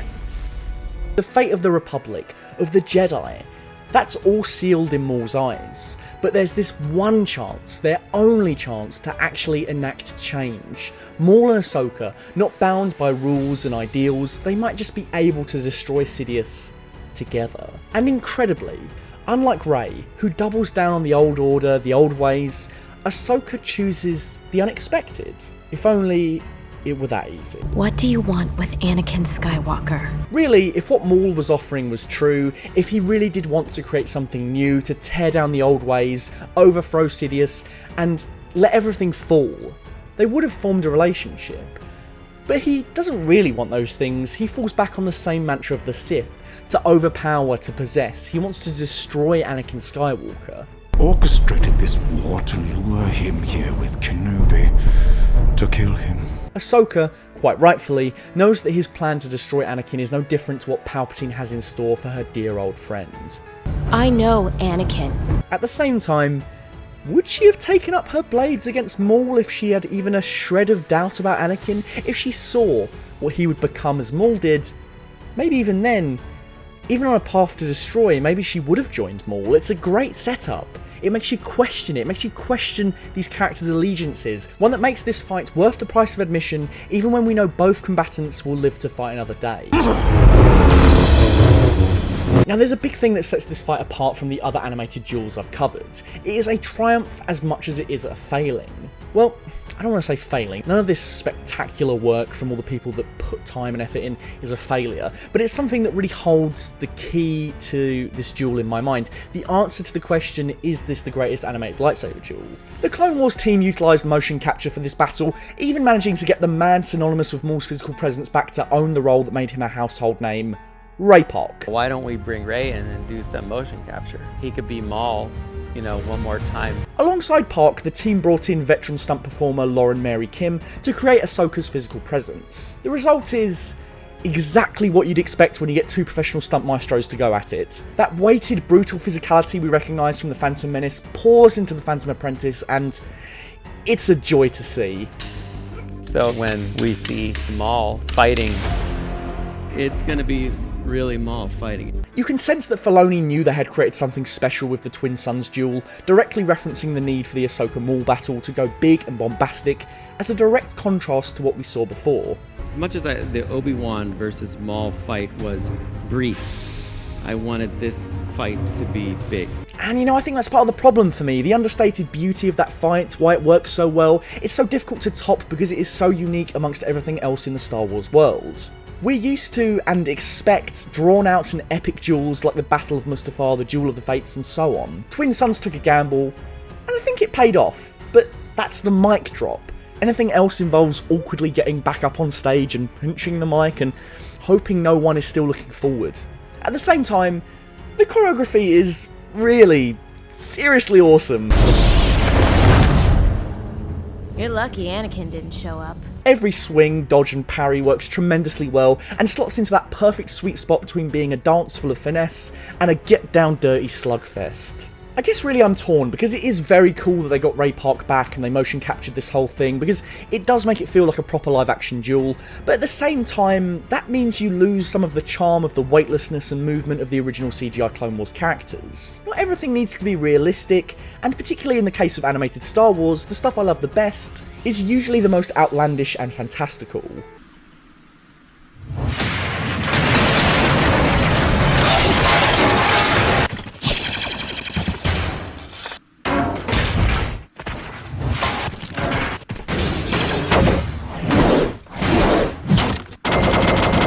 The Ahsoka Maul fight is probably the closest the animated sphere has come to a realistic lightsaber duel. And whilst it is a very cool experiment, I can't help but wonder why it wasn't so hard for Disney to just let Ray-Park swing a saber in live action. One cameo and that's it. Are you kidding me? Seeing the pair fighting on these beams is visually stunning and allows the shots to move more freely around the fight, framing it above and below to highlight the dangerous nature of their arena. Who doesn't love some precarious footing in the middle of a Star Wars lightsaber duel? Great stuff. We could have destroyed Sidious! Only for you to take his place! Palpatine hates the control the Jedi have over the galaxy and seeks to end that by taking control himself. Maul, claiming his objective is to destroy such evil, once again just wants to sit in the hot seat and take that power for his own. Ahsoka is special because she rejects this great chain. Maybe the fate of the galaxy shouldn't be bound up in a handful of sorcerers, orchestrating petty power plays whilst every other planet burns. Maul, ever the downtrodden underdog, manages to relieve Ahsoka of both of her sabers. In most Star Wars duels, that's end of play, not here. Once again, the outcome of this duel is not about who bests who, it is a clash of ideals. Join me, or die. Never. Ahsoka then wrecks Maul, overpowering him with precision as she defeats him without so much as a single weapon. Awesome. Before being dangled in the air in a rather humiliating fashion. That puppet on a string metaphor comes full circle here, don't you think? This duel sets the stage for the final stretch of Ahsoka's Clone War journey, a stunning final 40 minutes that sees how she survived Order 66, right up until a quietly affecting final scene wherein Vader mourns the death of Anakin Skywalker, and with it, that special bond he once shared. It's told visually, in the cuts, masterful animation. So, is it the new best animated lightsaber duel? I'm going to say no. It's top tier, don't get me wrong, one of the best for sure, both amongst the animated and live action spheres, but I don't think it's quite as powerful as the understated payoff we get in Twin Suns. Yes, we get more bang for our buck here, but sometimes less is more, you know? There's something so powerful and sad in Maul waiting his entire life for revenge, only to be cut down in 3 saber swings, give or take. It's operatic and grand and totally Star Wars. Not to say this Ahsoka duel isn't, but Twin Suns hits the nail on the head that touch more for me. In terms of raw choreography and thrills, it's probably Phantom Apprentice that takes home the prize, but it's never just about that. Story, character, these things must always come first. These are the elements that keep you thinking about it for a long time to come. But really, I mean, we're just comparing Jaffa Cakes to Jammy Dodgers here, it's all f***ing delicious. Dave Filoni and the team who brought us so much quality Star Wars knocked it out of the park yet again, and I can only sit here and salivate at the prospect of more Filoni orchestrated Ahsoka action in The Mandalorian.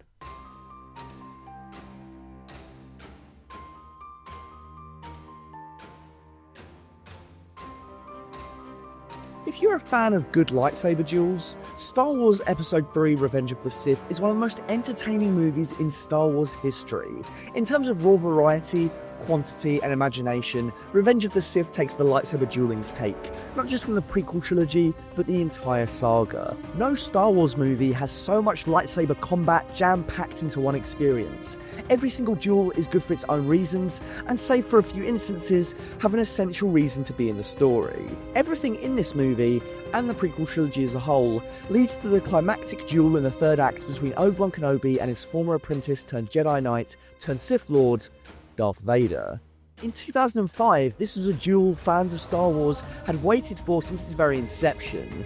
What astounds me to this day is not just the way it works as a satisfying crescendo to the story present in Episode 3, or how it combines all of the core tenets of Star Wars tonally, but how it crystallises one of the most important themes in the entire saga. Balance. This sequence distills everything great about Star Wars into 15 minutes, and today we're going to break down exactly why this perfectly balanced duel is one of the saga's finest moments.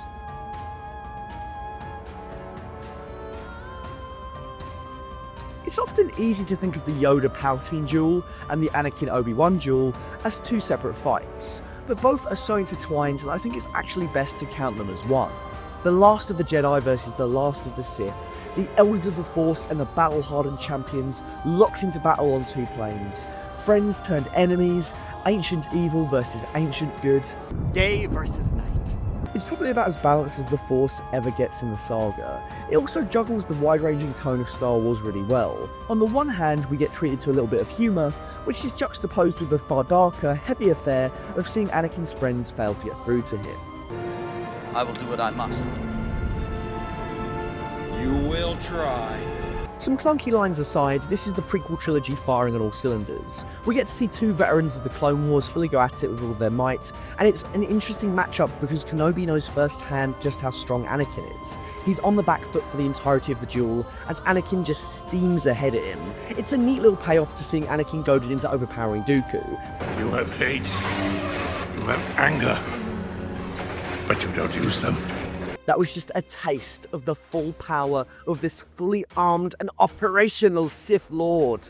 The fire and brimstone aesthetic of Mustafar makes it feel like they are genuinely fighting in the inner depths of hell, whilst choosing to set Yoda's duel with Palpatine in the empty Senate room is a nice little visual metaphor for the galaxy's loss of democracy and stability. Truly, things will never be the same in the Star Wars universe again. Both fights make full use of their settings to great effect. Yoda and Palpatine's battle starts in a more enclosed space, before we're treated to this epic shot as the pair rise into the gigantic Senate room. Anakin and Obi-Wan, on the other hand, move through tight corridors and rooms, thus adding to the sense that the Jedi Master is boxed in and being overpowered. More so than in perhaps any other lightsaber battle in the saga, the environment is just as much a threat as the opponent. The pair are forced to take cover from a hail of lava, they balance themselves precariously on steel pipes that could oh so easily give way. There's always an insurmountable sense of danger. This feels like the fight of Kenobi's life. This feels like a legendary fight in Jedi history. I love this shot when Vader and Obi-Wan grab onto each other as an almighty spurt of lava rises up from below them. They look like two boxers holding onto each other, exhausted. They're throwing everything at each other in a desperate bid to come out on top. Whilst the Mustafar portions have more of a focus on choreography and physical danger, the Coruscant portions instead evolve into a more force-focused sparring match. The verticality of this fight makes it feel really unique. It's just epic to see Palpatine unleash his powers as he lobs dome after dome at the Jedi Master from below. Not only is Battle of the Heroes an epic score fitting of the Anakin Obi Wan duel, a fight we've known about since the franchise's very beginning, they cut in Duel of the Fates. Duel of the mother-loving fates, baby! I've seen some detractors to this sequence cite the choreography as being far too overdone, that it's more akin to a dance than an actual fight, and there's no way two duelists could anticipate each other's strikes like this. But I think this kind of thing just ignores two key facts. A. All good action scenes are in some sense a dance. They flow and connect movements together to create the most satisfying patterns we as an audience want to witness. Real fights don't look anything like movie fights. Even in grittier fare, there's always a clear flow in the cuts between angles and moves. B. This criticism ignores the fact that in the story of Star Wars, Jedi are exceptionally quick and able to anticipate moves at a level that is beyond standard human limitations. As we can see from a lot of this, it's like both fighters have anticipated their opponent's next 50 moves using the Force and are already countering accordingly. Remember, a Jedi can feel the Force flowing through him. You mean it controls your actions? Partially, but it also obeys your commands.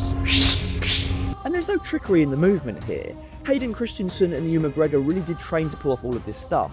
Just a glance at some of the behind-the-scenes training videos are more than enough to be incredibly impressed with their efforts, in my opinion. The difference in this particular one is they have to fight each other. So we got some very, very good performances there. It's also worth mentioning that we see them come to blows without sabers very briefly, and I think it's a nice little moment of levity. Obi-Wan literally clotheslines Vader with his leg. This is some WWE shit, man. Whilst the Anakin Obi-Wan sequence is representative of a more serious tone, Lucas wisely opts to cleanse the palette a little with Yoda and Palpatine. Whilst the Mustafar set parts are drenched in operatic tragedy, the Senate set moments in this sequence instead opt for some of that good old Star Wars humour. When Yoda is pissed off, he has just no regard for the bad guys, and it's hilarious. He barely moves a muscle, and they both get a face full of fuck wall. And let's not forget this epic force push.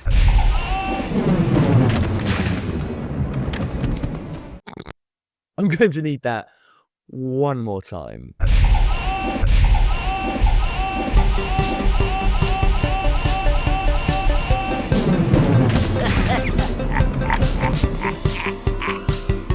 Also, shout out to Palpatine's boy just standing here wondering how the he's going to make a speedy exit before he gets wrecked. I bet as soon as he went off camera, he hoisted up his robes and started sprinting down the hall. Also, the Yoda sass is just on point. If so powerful you are, why leave? Yoda and Palpatine are the Gandalf and Saruman, the Dumbledore and Voldemort of the Star Wars universe. Seeing these expert wizards of the Force finally throw down is nothing short of epic, but it also reveals an interesting detail in the mantra of the Sith. Darth Vader will become more powerful than either of us. Palpatine here predicts his very demise, but he imagines it the Sith way. He imagines that one day Vader will become so powerful that he will take his rightful place over Palpatine and destroy him, just as Palpatine did to his master Plagueis. Like Yoda, Palpatine believes that as a master, he represents what Anakin will grow beyond. But to a Sith, this is no burden, but a triumphant rite of passage that only ends when he himself is destroyed. I also enjoy just how much fun Palpatine is having during this sequence. In essence, it doesn't really matter what happens here. The Sith have won. Even if he is destroyed, Vader has been turned, the Jedi as an organisation has been wiped out. Of course he locks blades with Yoda and laughs every time as he looks down upon him. Yoda is able to repel Dooku's lightning at the climax of Attack of the Clones, but here, the Emperor's might proves too much, and the fight ends in a stalemate as the pair are blasted apart in a flurry of Force energy. A stalemate, at a time when Yoda has lost everything and Palpatine has gained everything, isn't enough to cut it to the light side of the Force this time. Into exile, I must go. Failed, I have. In our Palpatine essay, I mentioned how Obi-Wan Kenobi takes the coward's way out after defeating Anakin. Rather than go down and finish him off, he walks away. A few of you commented saying that Obi-Wan wasn't being a coward, and that I shouldn't say that about him, but I 100% stand by this. Just look at his pained expression after the battle is over, as he watches Anakin suffer. Is it heroic to leave him there to burn to death slowly? To let the fires of Mustafar take him? To leave the most destructive, most powerful Force user in the galaxy alive, so that there's even the slightest 1% chance he could survive and wreak even more havoc upon the galaxy? No. Of course it isn't. Vader lives, not just because Palpatine moved heaven and earth to sustain him, but equally because his light side master couldn't do the right thing. Obi-Wan and Palpatine are both to blame for the creation of Darth Vader. Balance. And besides, Obi-Wan doing the wrong thing here, that's one of the most interesting things to ever happen to his character. This moment, this decision, it runs through the heart of the original trilogy. Too good of a friend, too good of a son, too good of a brother to destroy him truly. So instead, Obi-Wan berates him, he condemns him. You were my brother, Anakin! I loved you! Since the Order 66 scene earlier on in the movie, Obi-Wan seems very cold to the events that transpire. Even Master Yoda gets a moment of heartbreak, but we the audience get nothing to suggest that this has destroyed Kenobi. We get nothing. This moment is where all of that pain comes out. Almost as if he's been bottling it up and storing it all inside just so that Anakin could hear all the voices that cried out and were suddenly silenced.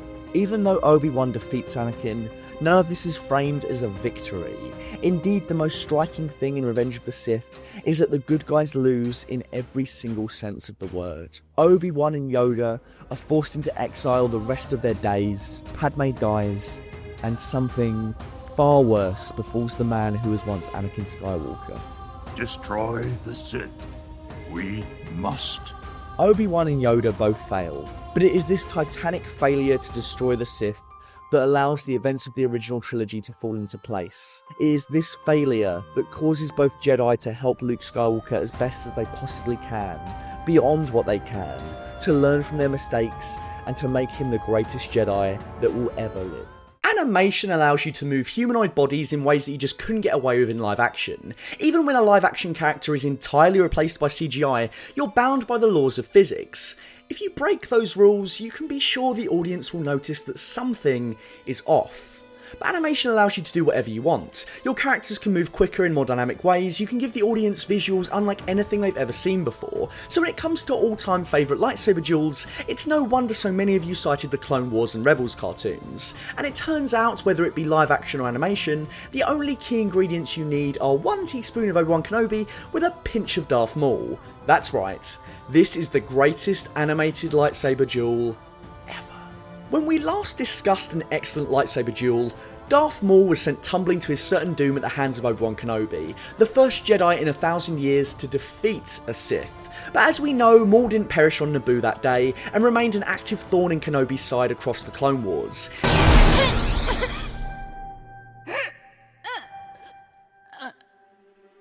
He was hell-bent on destroying Kenobi, but it wasn't until the Season 3 episode of Rebels, Twin Sons, that we were told the pair would cross blades for a final time.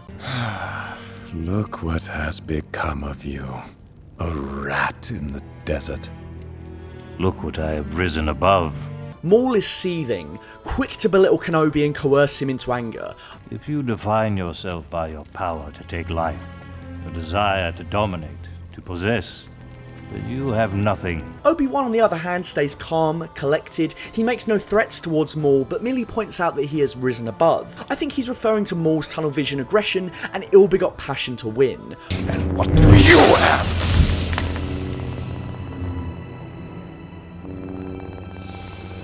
Obi-Wan seems at peace in some sense, and then Maul has a moment of brilliance. Why come to this place? Not simply to hide. Perhaps you are protecting something. Slowly but surely he deduces the why in Kenobi's exile and comes to realise that someone of great importance is being hidden on Tatooine. No. Protecting someone. That's awesome. I love how Kenobi remains the gentle presence until just the tiniest hint that Luke could come to harm rises out of the dirt, and then it's game on. Maul signed his own death warrant. What's so great about this fight is that the build-up is the fight. This isn't about blades twirling for 10 minutes, although that kind of thing has its place too. This is more akin to a spaghetti western standoff.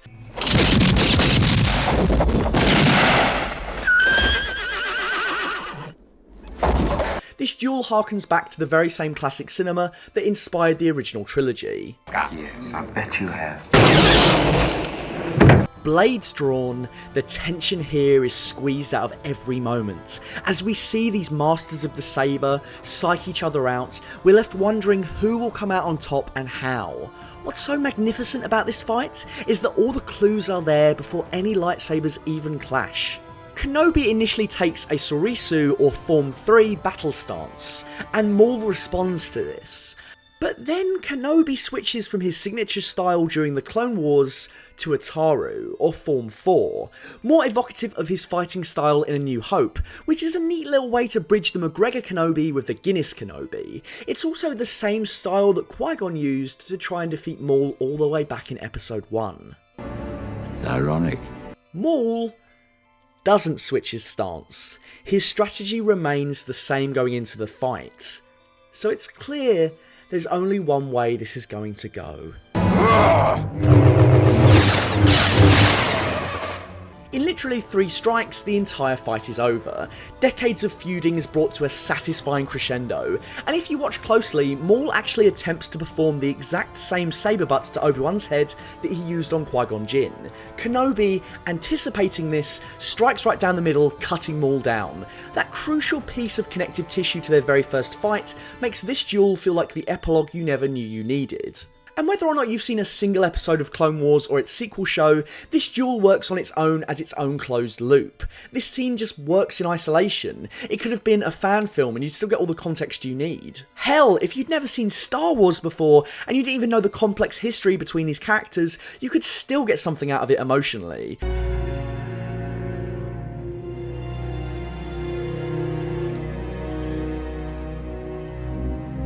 Clone Wars and Rebels have a lot of great duels, but for me, this one has to be the perfect blend of tension, character work, and visual flair. Not to mention it works as an immensely satisfying payoff for one of the best conflicts between two characters in the entire Star Wars mythos.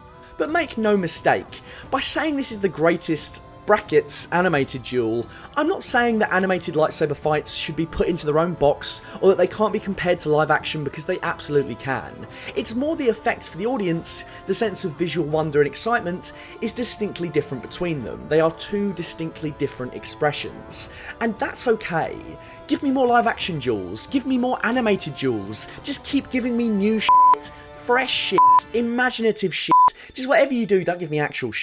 Like a literal turd, what am I meant to do with that? That's disgusting. This point is getting away from me. Anyway, if you haven't seen this fight before, I implore you to check it out. And those of you who wanted us to cover a certain live action duel, don't worry. It's coming very soon.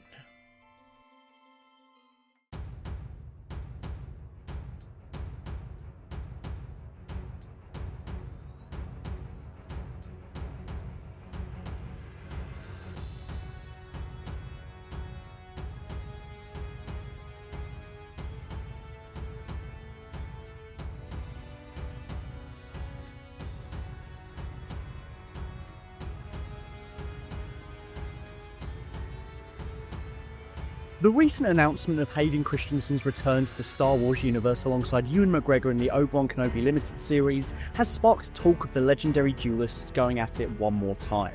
Described as the rematch of the century, we can only hope that this tantalising tease is just a taste of the spectacle that is to come. Obi-Wan Kenobi and Darth Vader clashed blades at the climax of the prequel trilogy over 15 years ago. This epic duel saw their heartfelt relationship shattered as Kenobi was forced to try and stop his apprentice, friend, and surrogate son. The newly christened Skywalker had become an enemy of the Republic. Don't try it!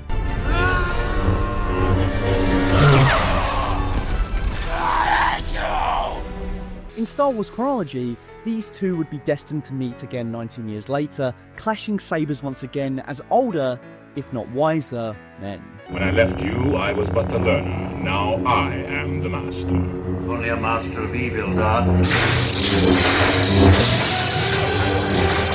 This duel is incredibly important both in-universe and for Star Wars as a franchise. Vader and Kenobi meet at a time where the Master has all but given up on his old apprentice.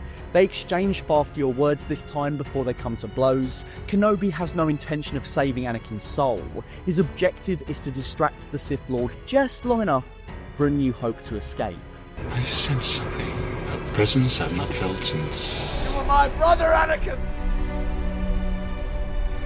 I loved you! For Vader, it's a chance for validation, a chance to destroy Kenobi once and for all and restore his honour following his humiliating defeat on Mustafar that cost him most of his humanity in the process. Little does he know the true extent of what Kenobi is protecting.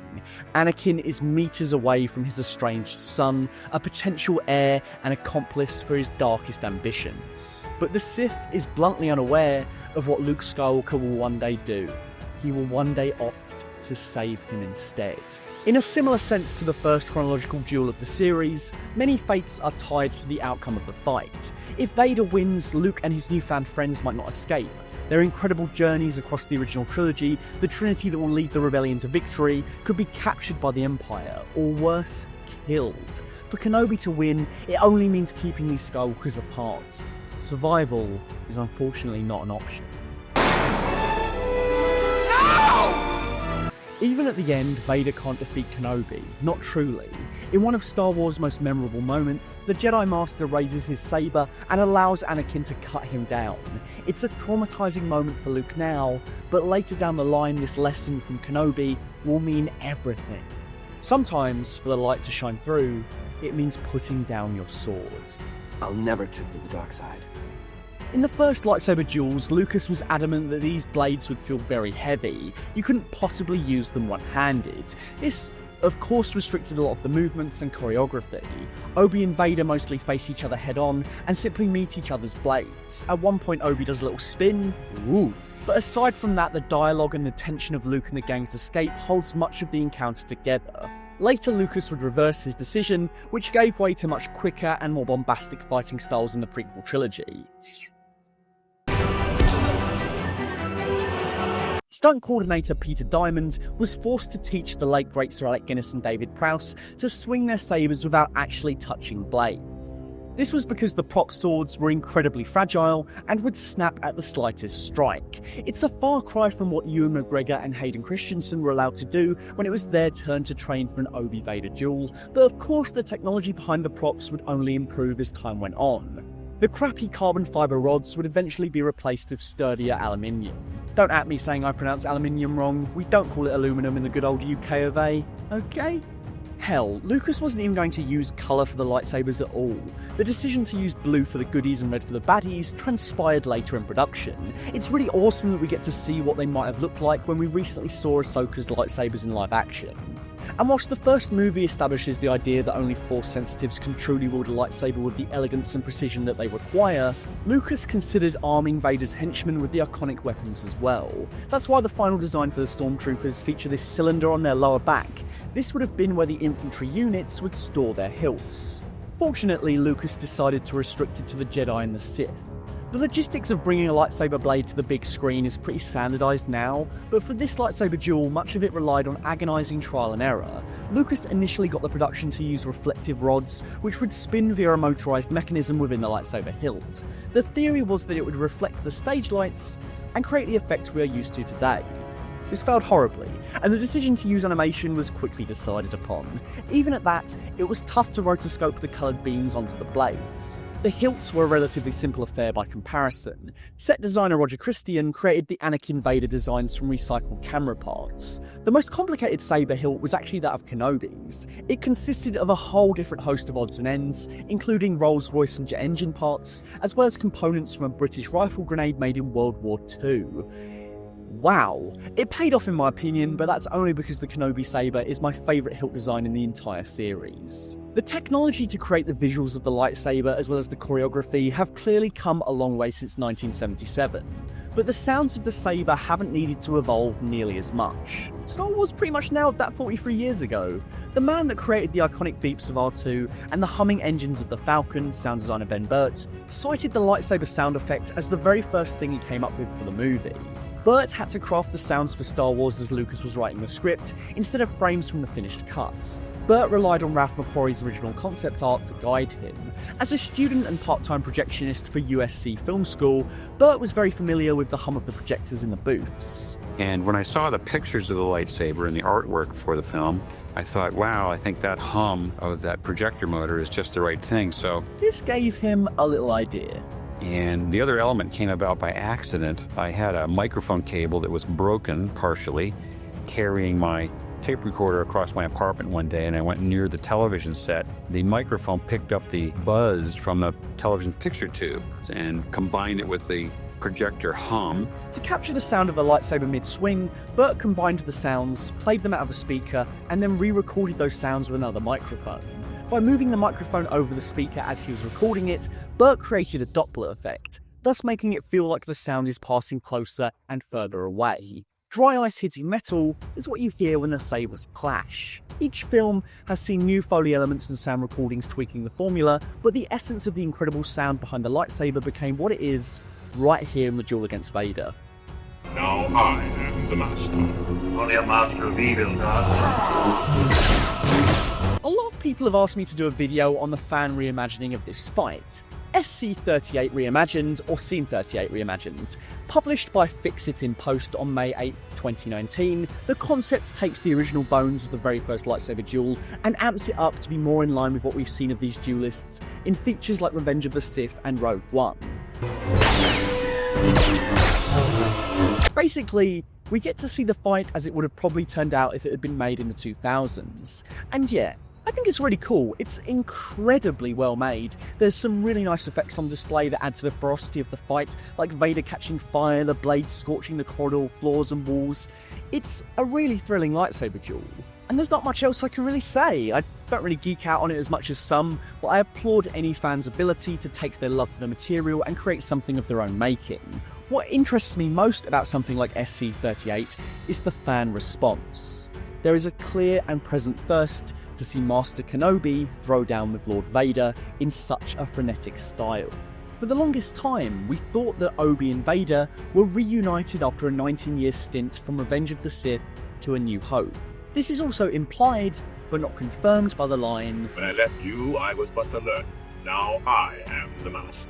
However, for the longest time, I have been compelled by the idea that these characters cross paths at least once more. Back in 2018, when Full Fat Videos was in its infancy, I made a pitch for a Kenobi Star Wars story spin-off. In it, Kenobi is forced to go on the run after a price is put on his head by an unknown source, travelling to an old Jedi fortress, but crash landing on a hostile alien world instead. Kenobi would face a gauntlet of deadly bounty hunters and old foes from wars past, all intent on satisfying their grievances with the old Jedi Master and returning his head for an expensive reward. Surprise, surprise, Vader turns out to be the one who put the bounty on Kenobi's head. He turns up in the third act and the pair are reunited for an emotionally charged rematch. I know how this sounds. It sounds like fan service, a fanboy wet dream. But Kenobi facing Vader is a chance for him to go on an introspective journey that can serve character rather than spectacle. In my humble opinion, the only piece of the Kenobi puzzle left to tell is this. How did he get over it? How did he move on from the events of Revenge of the Sith into A New Hope 19 years later? The Jedi Master would have had a lot of time to reflect on his part to play in the rise of the Empire. It was a Jedi Master who was responsible for the training and creation of Darth Vader. It's a bit of a we need to talk about Kevin vibe. Kenobi has got to wonder where he went wrong, what he could have done better. Was he a bad father figure to Anakin Skywalker? Could he have done more? Every day for 19 years, Kenobi knows the state of the galaxy is only continuing to get worse, and he knows that he helped to make that happen. Kenobi helped to craft Vader over the years just as much as Palpatine did. This raises interesting narrative questions. How does he feel about his identity as a Jedi? How does he feel about the teachings of the Order? Would he become somewhat disillusioned by them in the aftermath of the prequel era? And then, how did he find his way back? How did he renew his faith?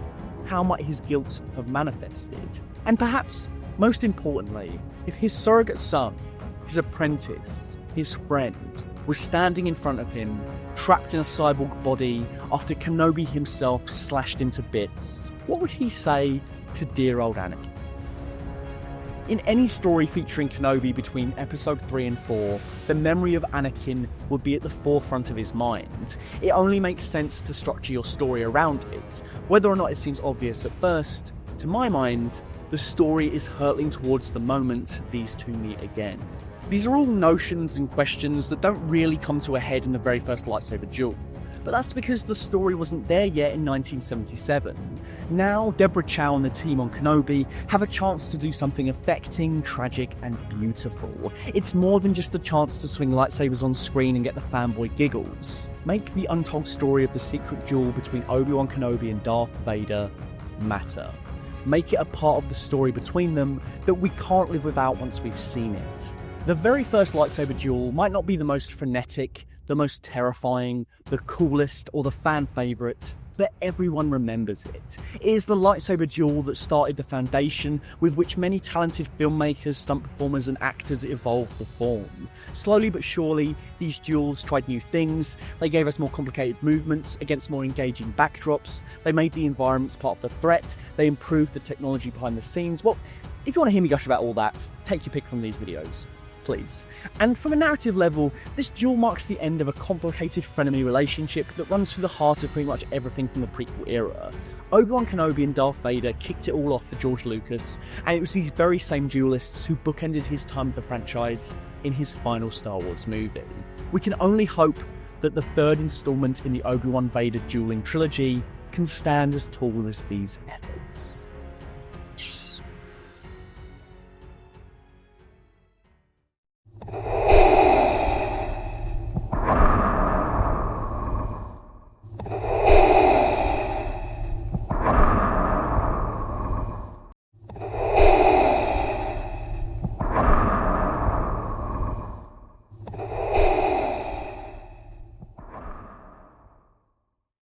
What makes Darth Vader terrifying?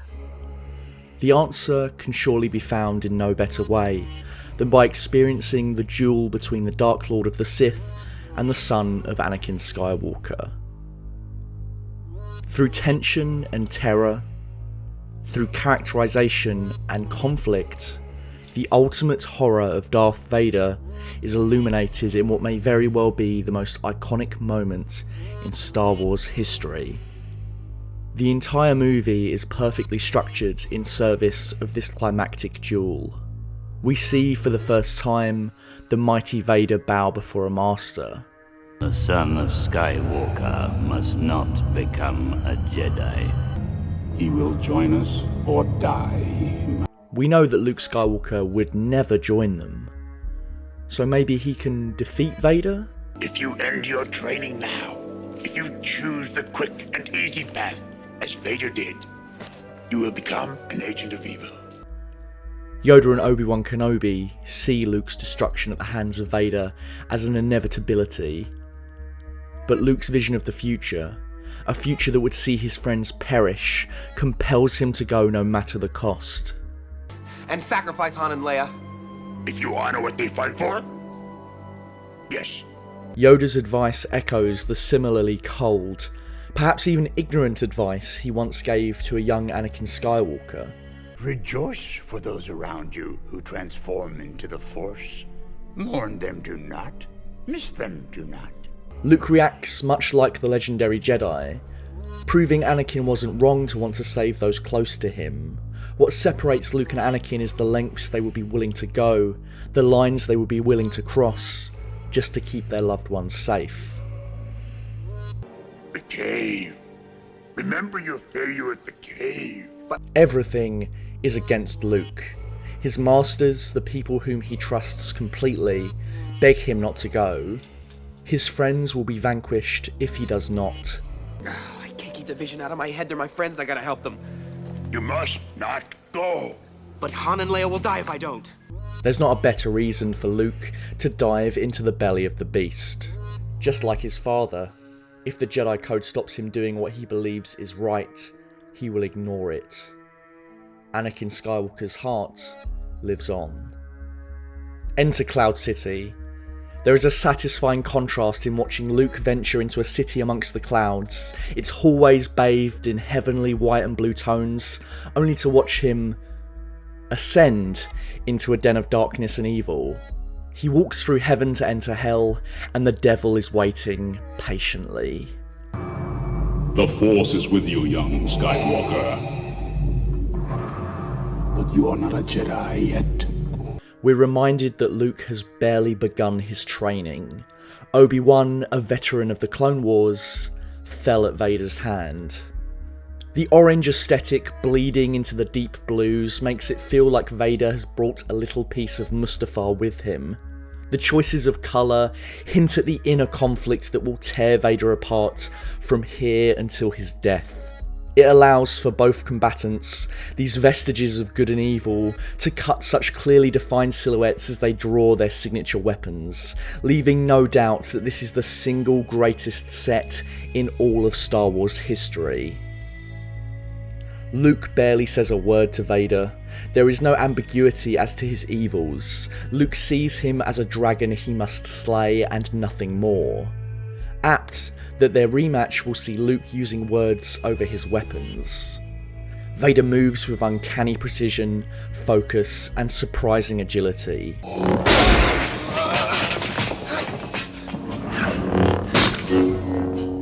The way Vader moves, every swing is measured and calculated. It is a far cry from the emotional young Jedi he once was.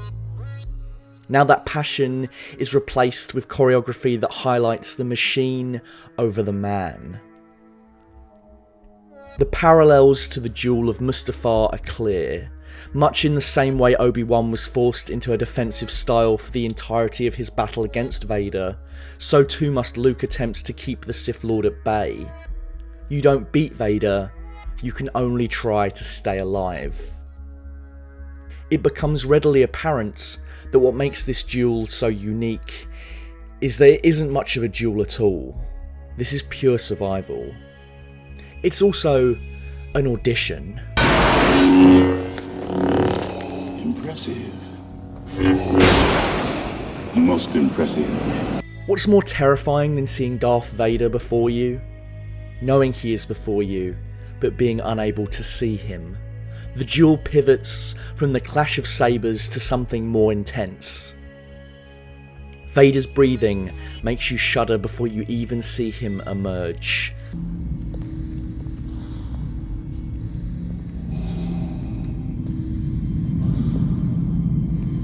The use of this over-the-shoulder angle gives us a window into Vader's perspective, making Luke seem nothing more than helpless prey. He doesn't even need to touch Luke to destroy him.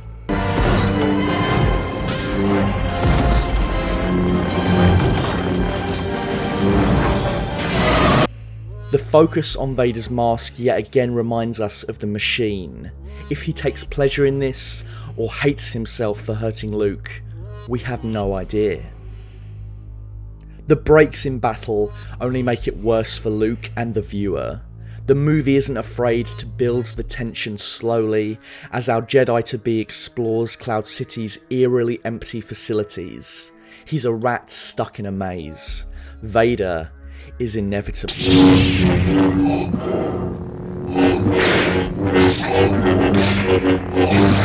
Just like the legendary tales of the Jedi of old, Luke battles the Sith Lord over a seemingly infinite drop. You are beaten. It is useless to resist. Don't let yourself be destroyed as Obi-Wan did. Luke throws everything he has into the fight and manages to wound Vader. The inhuman guttural sound that Vader makes after being hit has always stayed with me. As soon as Luke gets a hit in, a single hint towards his true potential, as soon as he defines himself as a threat to the seemingly all-powerful might of Vader, the Dark Lord decides to stop playing with his food.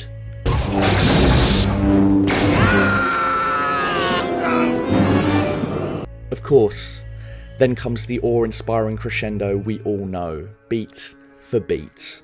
I am your father. This monster, painted that way by Obi-Wan, by Yoda, The Dark Lord that tortured Luke's friends, the face of the ultimate fascist empire in the galaxy, is just a man. More than that, he shares Luke's blood. Everything he is comes from him. It reconfigures this line, "He's just a boy," to sound like a plea, a grovel. Please don't take my son like you took me. Throughout this duel, Vader was depicted as the monster, the machine, a clear-cut agent of evil. To discover the humanity tucked away inside that hulking, black-clad body is truly the most horrifying thing of all. This is Luke's first true test. It's not about lightsabers, or power levels, or destroying your opponent. It's about the lure of power, the lure of having the one thing he's never gotten to experience, a relationship with his father. But of course, Luke is no Anakin Skywalker. He's stronger. He would rather risk death than submit to the darkness. Vader's hand falling back down. Was he disappointed Luke didn't come with him? Or perhaps disappointed in himself, watching his son do what he could not? Luke lives to fight another day. Vader makes one more effort to reach out. "Luke. Father. Son." We see how easily they slip into calling each other father and son, and it feels strangely natural. "Luke, it is your destiny." Destiny, fate, these notions have pulled Luke Skywalker left and right in the build-up to this duel for the entire movie. But it's clear now, more than it ever was before, that little things like fate are nothing compared to the heart of a true Jedi. You did it!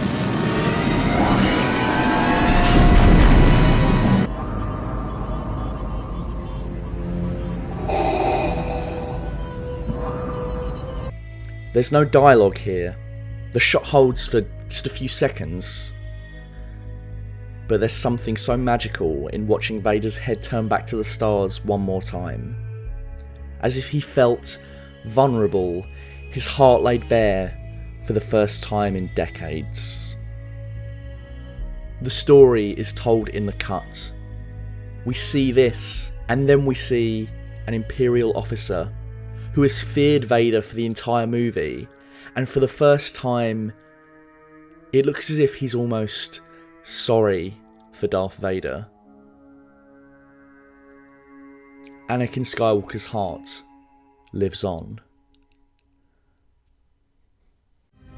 You failed, Your Highness. I am a Jedi, like my father before me. So over time we've covered a lot of lightsaber duels at Full Fat Videos, because they're awesome. Give me a lightsaber duel hooked right into my veins 7 days a week because I'm a certified freak for the wars. We've covered the ins and outs of the Duel of Mustafar, the Duel of Bespin, the Duel of Fates, the best animated lightsaber duel, and we've still got more to go. But this week at Full Fat Videos, I don't want to just cover the duel in question. Like the excellent Mustafar fight, which actually cross-cuts to an entirely separate battle in the Senate between Yoda and, well, the Senate, Luke's final test in Return of the Jedi is a battle that cannot be fought alone. Amongst the clash of sabers, we're asked to follow two other conflicts simultaneously, both on the ground and in space. Between sets, locations and map paintings, the final instalment of the Star Wars trilogy paints an affecting and high-octane battle amongst the stars that really has hardly ever been beaten in blockbuster cinema. This, in my humble opinion, is the third act to an action-adventure movie to beat. This finale is Star Wars at the height of its powers, firing on every cylinder, delivering in spades just about everything you love about this weird and wonderful saga. Return of the Jedi might ultimately be the weakest film of the original trilogy, but this finale is my favourite sequence in Star Wars ever, and it explores every prescient theme that makes the wars so timeless and special. Family, love, friendship, redemption, sacrifice, revolution, destiny. It's all here wrapped up in a finale that mixes comedy and tragedy, dizzying highs and somber lows. It's affecting, it's heartbreaking, it's tragic and human and full of heart, whilst also being a mesmerising display of special effects wizardry. And it also just so happens to contain the greatest, most important moment in the entire saga, a moment that definitively ties together two trilogies and sees the epic saga of Anakin Skywalker come to a satisfying denouement that will probably never be topped. So in a prelude to the big finale, we see Luke reunited with Darth Vader. This is a rebel that surrendered to us. He was armed only with this. Good work, Commander. I love how Vader and Luke are just eyeballing each other, playing dumb, like they don't know exactly who each other is. Vader's just like, oh yeah, thanks Commander for bringing this random rebel to me. The heart of this act lies in the relationship between Luke Skywalker and the man who was once Anakin Skywalker. That name no longer has any meaning for me. The last time these two met, things didn't go very well for either of them. Luke's reality was thrown upside down at the news that, you know what happened in Empire, I don't need to recap it, do I? You're not someone who's clicked on a breakdown for Return of the Jedi when you haven't even seen that or the preceding film, quite possibly the greatest sequel of all time. You are? Well, why are you bloody well watching this? You've got Star Wars to be getting on with. Come back later. In short, Luke's perception of Vader has changed. So, you have accepted the truth.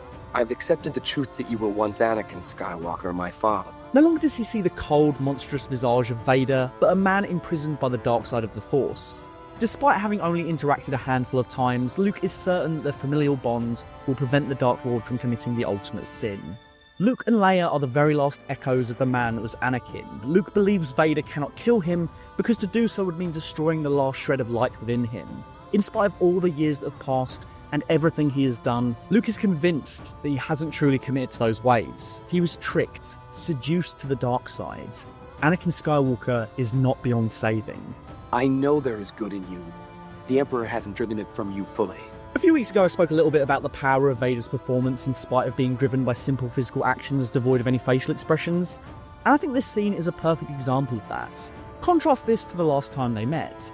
Vader cut an imposing silhouette above Luke on the high ground. Here the two stand opposite each other, gone is the pomp and circumstance and the mind games. Vader is actually having a very candid conversation with his son. Come with me. Obi-Wan once thought as you do. You were my brother, Anakin! I loved you! You don't know the power of the dark side. But that's not to say James Earl Jones' performance doesn't also carry a lot of the weight. His delivery of the line, Obi-Wan once thought as you do, gives off the impression that the Sith still has an affection for the past, a longing, and perhaps even some regret. We, the audience, sense the conflict as much as Luke does. His matter-of-fact tone of voice lends well to these moments. And you'll be forced to kill me. If that is your destiny. You get the impression that Vader knows it would be wrong to kill his only son, but his programming, his indoctrination steps in every time to reassure him that his path has been laid out before him. It is too late for me, son. I always feel so sorry for Vader here, and it's all in Dave Prowse's physicality and James Earl Jones' wondrous performance. They make you feel pity for a character not only behind a mask, but one that we have seen slaughter countless good people. I must obey my master. No! It is too late for me, son. I will do whatever you ask. Just help me save Padme's life. Luke didn't think his father would take him to see the Emperor, but he's proven wrong at the first hurdle, setting the stage for him to be wrong about a great many more things. The scene ends with Luke being taken away, and we get a rare moment with Vader all by himself. Contrast how we first met him to this moment.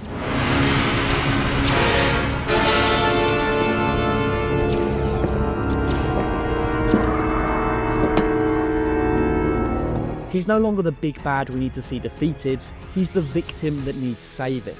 Empire provides us with possibly the greatest twist in cinema history. Return is where we get to explore what that twist really means.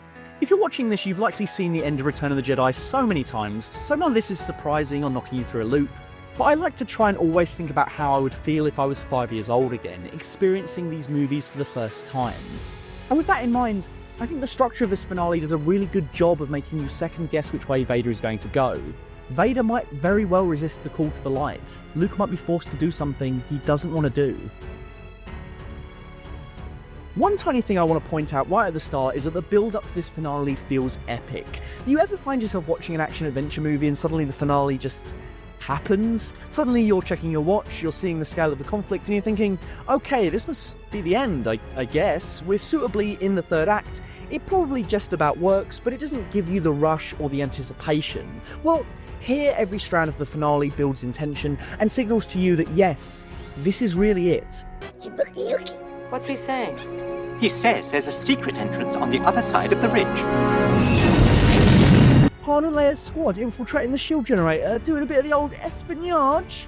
Check. The last lightspeed jump of the original series, and of course it's freaking electric. The entire fleet warping at once. Yes, please. We're reminded amidst the excitement that in order for this strand of the story to succeed, Han and Leia's strand must first succeed. But don't worry, he'll get that shield down in time. Don't worry, my friend's down there.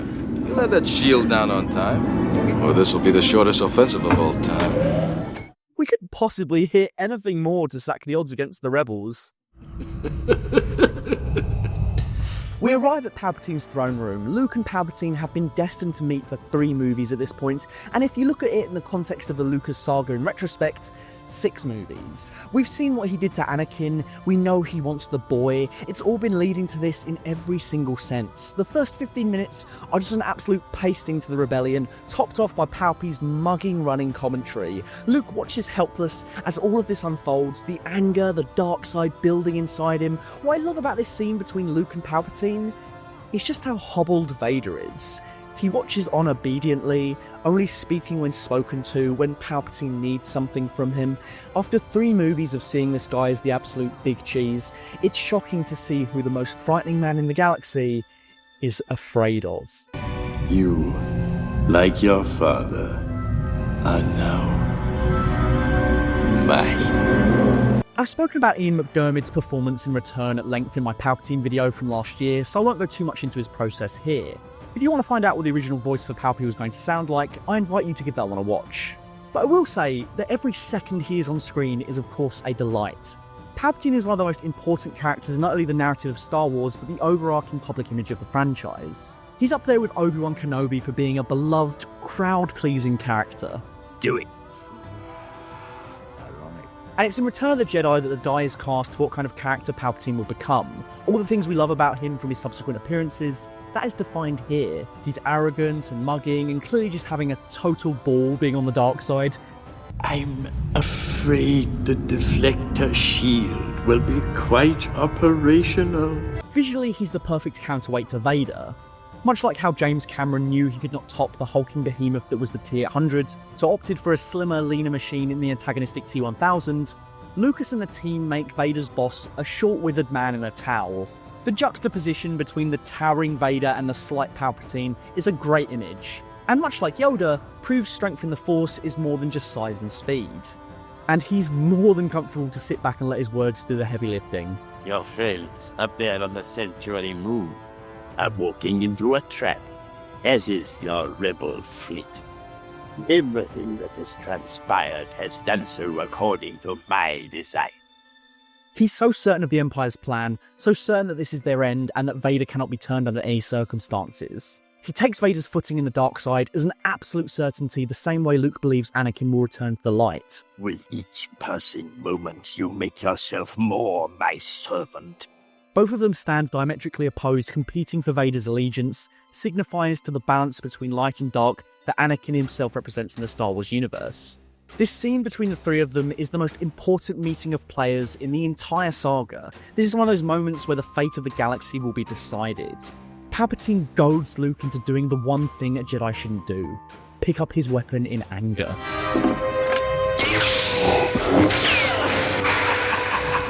I love this image because it sums up Palpatine perfectly, stoking the fires of conflict, mocking people to fight against their better nature whilst he sits at the sidelines spectating, laughing, mocking those he has manipulated into enacting his will.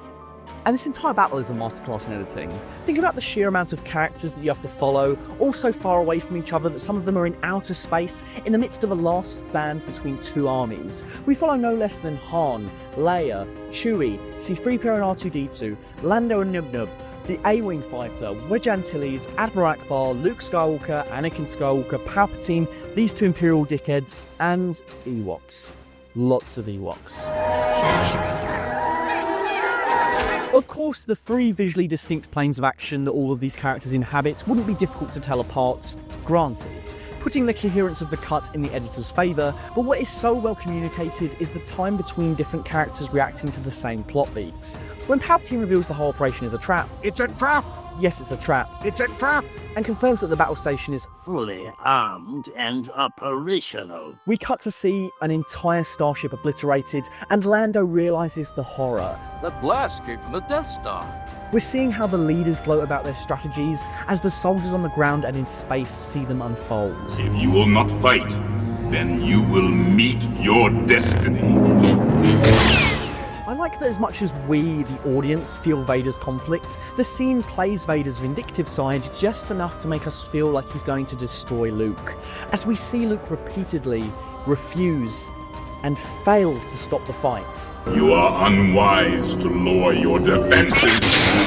I love that Vader is really going for the spooking of that last bit. Defenses. And every time Luke gets the high ground, Vader desists until he comes up with a new strategy. I know that wasn't intentional, but it's still kind of fantastic. The throne room set is just insanely good. The multiple levels allowing the duelists to be framed in arresting high and low angles, capturing the ever-changing dynamics of power in the fight as Vader goads Luke into clashing sabers. Although somehow Vader can still look so incredibly intimidating when shot from above, which is really a testament to his design. I also think this duel is structured really well around the other scenes we're cutting between. Do you ever get annoyed at a movie for cutting away from the fight too quickly? Like in Avengers Endgame, Cap, Iron Man and Thor, they start wailing on Thanos and then, oh, now we're back to Hulk. Go back to the epic fight that just commenced, please. The Luke-Vader duel cuts between other events regularly, but the more meditative nature of the fight allows for moments where cutting away makes sense. For example, here when we leave the fight, Luke has been well and truly pwned, sent careening down into the lower levels of the throne room as Vader pursues. We cut to Lando and the rebels out of space, who proclaims, "Come on, Han, old buddy, don't let me down."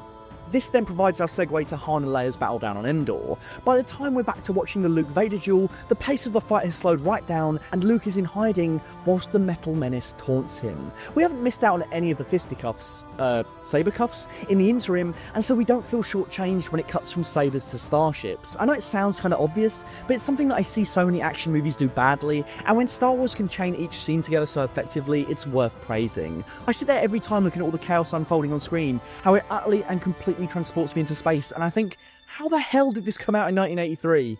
Also, I love this cut. I got an idea. This finale covers pretty much every single prescient theme in the Star Wars saga. The themes of family are obvious, but it also delves into the bonds between the family that you can choose. Your overconfidence is your weakness. Your faith in your friends is yours.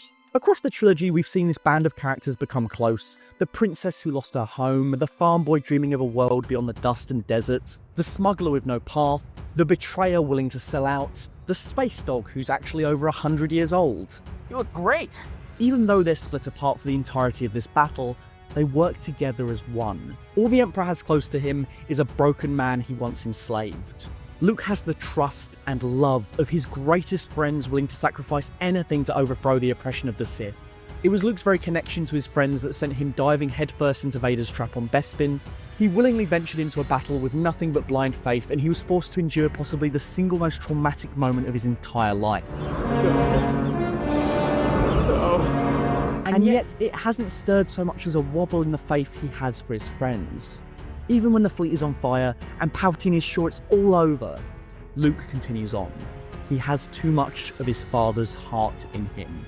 And that theme of friendship runs through another thread of this epic finale, a thread which might low-key bring me the most sheer, unadulterated joy. Lando and Nub-Nub. When the entire fleet is shaking because the shields are up and that battle station is fully armed and operational, the chips are down, when every other ship in the fleet is ready to admit that the Death Star is impregnable, one man refuses to lose faith in his best friend. And we'll have that shield down. We've got to give him more time. Lando sold Han Solo out to ensure his own safety, a shameful move that unraveled before his very eyes. Perhaps you think you're being treated unfairly?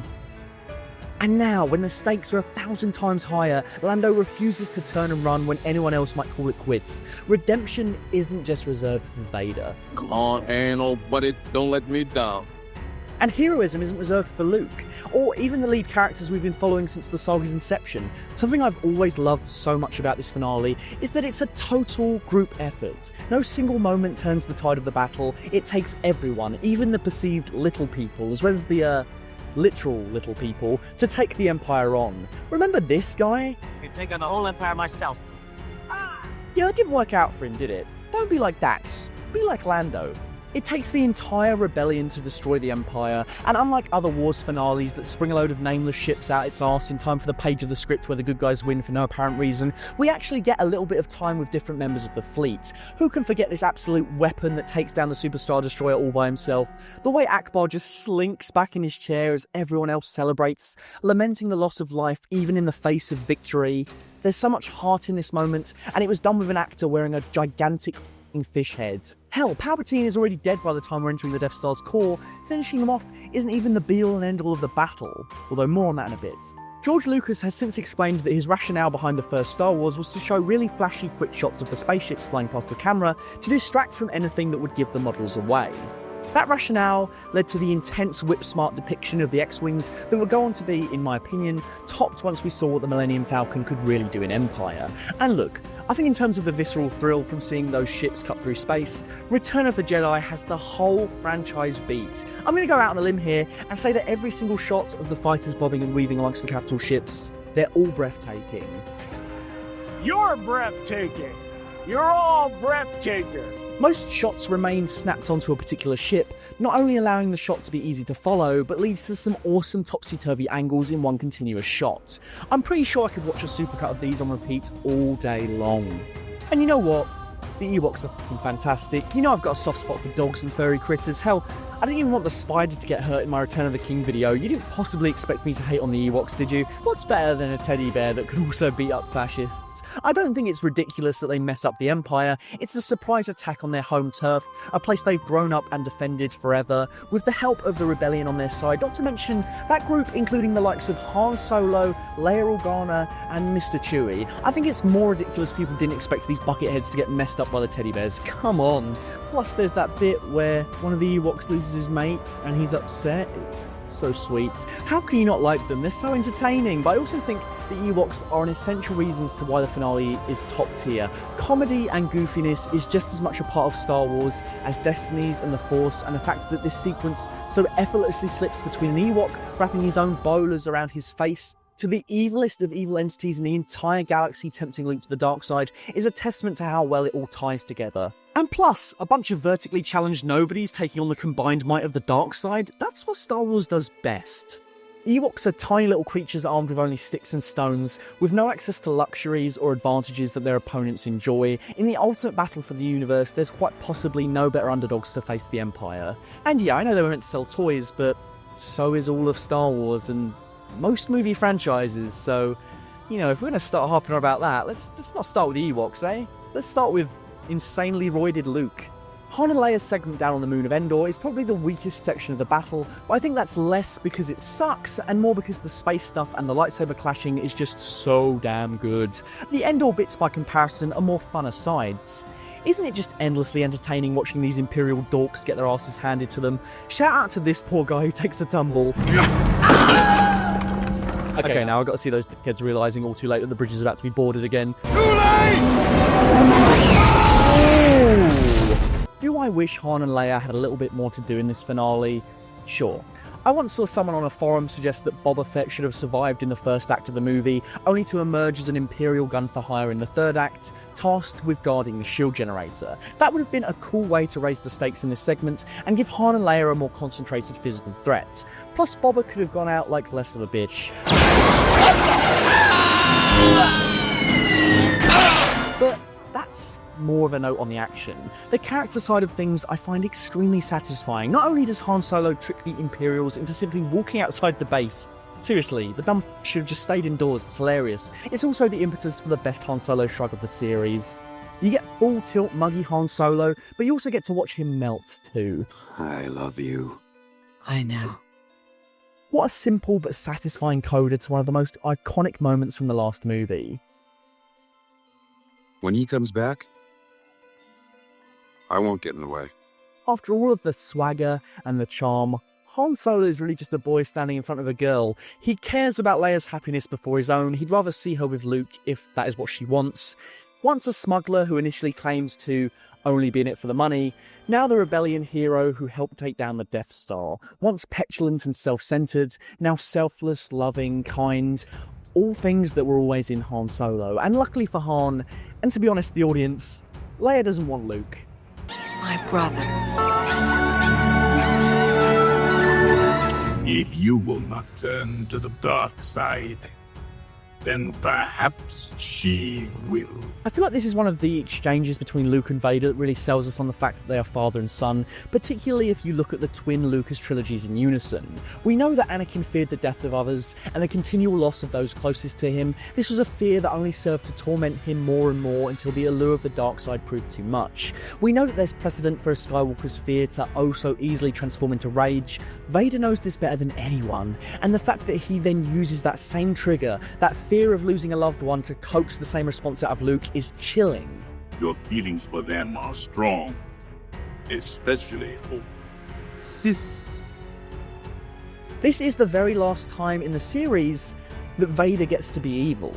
So it's fitting that the method of coercion used on him in his youth is the thing that he reflects back upon his child in his final moments. Of course, it does spark something in Luke, and it isn't long before he...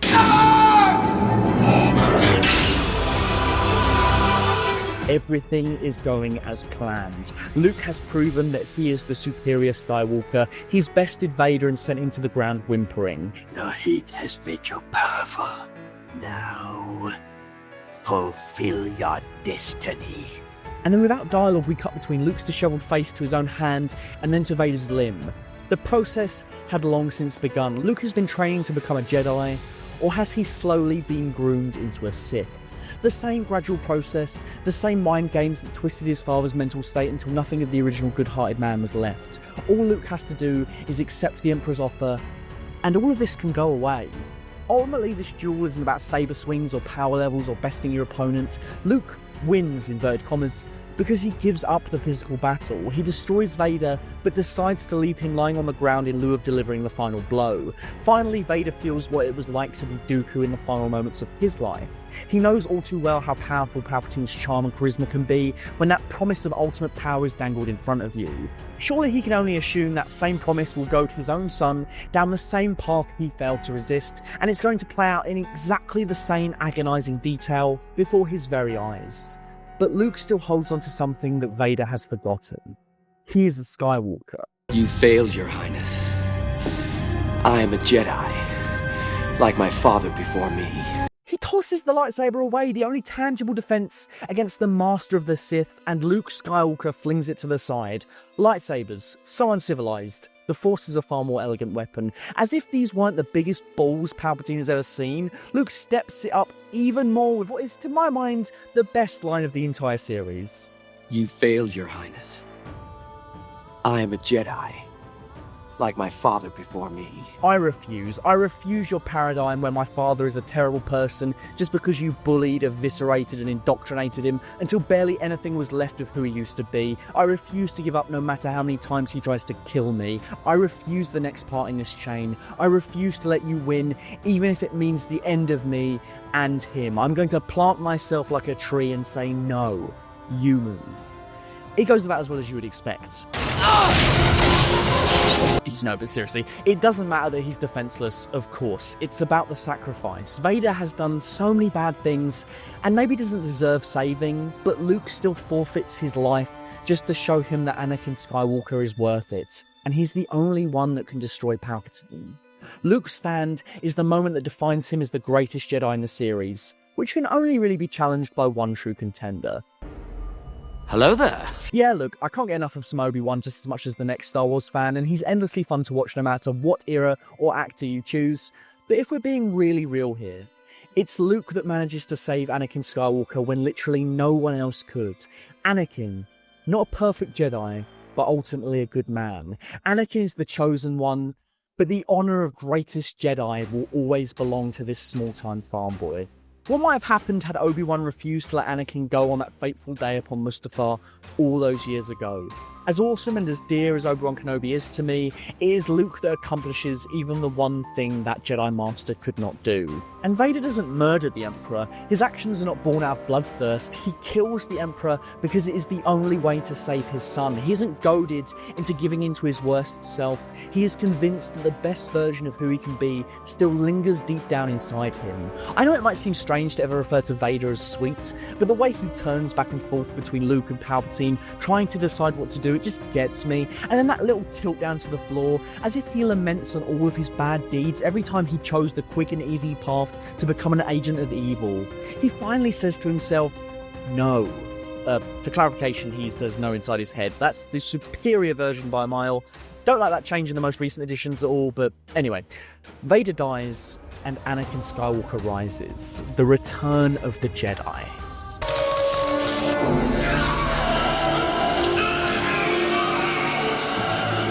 This is all of the Jedi. This is when the Jedi strike back. For everyone they lost, it doesn't take saying it to make it so. Luke and Anakin are the last Jedi, but it is the ideals of the Jedi in their purest form that still win out. It's so satisfying to see Vader lift up Palpatine with the same robot limbs the Sith Lord gave him, carrying him across the walkway as he screams in fear before falling to meet his maker. Could your death get any more definitive than falling down a bottomless pit and exploding, and then seeing the structure around said bottomless pit exploding into atoms? Gee, I wonder if there was some secrets only the Sith knew, right? And again, redeemed Dad Vader, he's so sweet. That armour that was once a signifier of Sith power now reminds us that it was used to hobble and contain a great Jedi. Help me take this mask off. But you'll die. Nothing can stop that now. That mask no longer looks threatening, it looks like a prison. So Luke saves him one last time. Just for once, let me look on you with my own eye.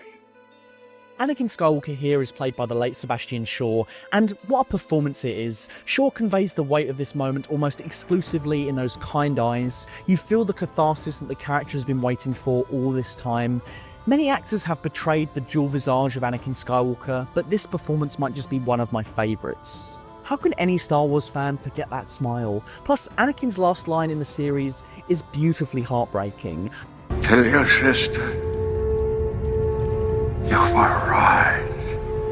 The final thing he thinks about in his mortal form is his children. He's proven something to Luke, but he wants to make sure his daughter at least knows, in some small way, that her biological father still had good in him. Not to mention Padme's prophecy was, of course, true. There's still a Death Star to destroy, kids. At this point in the finale, the Empire is finished, so wisely the film doesn't make a big deal out of trying to take out the space station once our heroes hit the reactor core. You can't stop the trench run, they knew that, so they don't try to. Instead, the music swells as our Lando and Wedge blow this popsicle stand and attempt to outrun the explosion. Of course, the whole fleet is making their escape and the Millennium Falcon is the last one out. No matter how many times I watch this movie, I still get tense seeing the flames creep up on the ship and then overtake it. The Falcon looks done for. Lando and Num Nub's reaction is the audience. Yeah. Without words, Luke lays his father to rest, the very last melancholic image of the Star Wars saga. This is then balanced with the greatest celebration scene of the series too. I gotta say, this scene is just perfect. Every single detail, after all the drudgery and death and destruction across not only this trilogy, but the entirety of the Skywalker journey, to see everyone so happy, knowing what they have accomplished is, well, it makes them feel real. I get a kick out of watching them party on and being excellent to each other because they freaking earned that. Everyone did. And of course Star Wars has to end with the party to end all parties in the galaxy. Every planet, everywhere, is over the moon to hear that the Death Star went down over the moon. I may not dig the inclusion of Vader's nose, but the revised editions make some other changes that I can definitely get behind. Getting the chance to see Naboo and Coruscant among Endor and Tatooine and Bespin ties both trilogies together. Those planets were intrinsic to the story told across Menace, Clones and Sith, and if we're wrapping up the story of Anakin Skywalker, it makes sense that we see them. It's also pertinent to the end of Palpatine. We see his home planet and the capital of the galaxy where he staged his coup all those years ago, and not a single person in these frames laments the loss of Emperor Palpatine. How fitting that his evil is extinguished, and all the way back on his home planet, everyone cheers. Maybe it would have been saccharine in any other scenario, but this feels earned tonally. You've got to bring balance to a finale featuring an armada of space fascists with a kick-ass party, right? Plus Hayden Christensen being the Force Ghost, that makes way more sense to me. Obi-Wan and Yoda died as Jedi OAPs, but Anakin Skywalker died a Jedi in his youth, hence why I was adamant on referring to him as Vader in our Mustafar Duel video. Sure, he turns to the light before he dies, but I think the man who killed the Emperor deserves to have the dignity of appearing before his son in his prime, before he was disfigured and encased in darkness. And I'll never forget that final shot. The whole gang together, smiling, happy. As a kid, I used to think about that shot a lot because I never, ever in a million years thought you'd ever see those guys after the fact. Episode 7 was an impossibility. This is where the story ends. This is it. I know that there was always the expanded universe in the first place, but when I was a youngling, I didn't know about any of that stuff. Star Wars Birth to Death, it was 6 movies. Well, 6 movies and copious amounts of Lego. Oh, and Star Wars Bounty Hunter. I played the shit out of that game and I need to honour it in video form someday. But anyway, yeah, this was the end. The perfect track to go out on, the perfect union of old and new, the perfect smiles, magical. Obviously now, I might see things a little differently. Somehow Palpatine returned. Even though there's things I like about both The Force Awakens and The Lost Jedi, I'm not sure if they're worth existing if I have to come pre-packaged with this hulking turd of a movie that destroys so much of what makes Star Wars special. Star Wars is the story of Darth Vader from birth to death. Telling a story set after the fact can still be about Darth Vader in essence. Through his children and grandchildren, we can explore systemic issues, the battle between nature and nurture, the idea that your bad deeds will not only hurt and affect you, but your entire flock. Having a character like Kylo Ren, obsessed with Vader's legacy, pondering the ramifications of what it means to hold so much power, that works. That feels like the natural progression of the story to me. That even in doing the right thing at the end of his life, Vader's legacy will always be one of evil as much as it is of good. Balance. But then giving Ben Solo the same exact character arc in a rushed, half-assed way just cheapens what made the original trilogy's redemptive denouement so pivotal. And bringing back the Emperor, what the f*** was that shit? I'm sorry, but that's just another level of crap. It's one of those things that, even in the trailers before The Rise of Terrio came out, I was thinking, Palpatine back from the dead? Doesn't that negate the importance of Vader's sacrifice? Doesn't that dampen the payoff when he avenged Padme, the Jedi, and every single being in the galaxy that lost their lives under Palpatine's regime? And yeah, it totally does in the movie. They brought Palpatine back only for him to hang off the end of a crane for 2 hours and then explode. He doesn't even get his army out the parking lot when you actually think about it. Pathetic. At least McDermott has still got the moves. When Anakin kills the Emperor, that needs to stick. Having him come back to the physical world to suggest that he tricked Darth Vader all along and managed to survive is fanfiction at best and creatively bankrupt at worst. It doesn't make sense from a logistical standpoint, and yet the real crime is surely the character assassination of both Anakin and Sheev in one fell swoop. But you know what? I'm not going to let it matter, and it shouldn't detract from how perfect the ending of Star Wars Episode 6 Return of the Jedi is.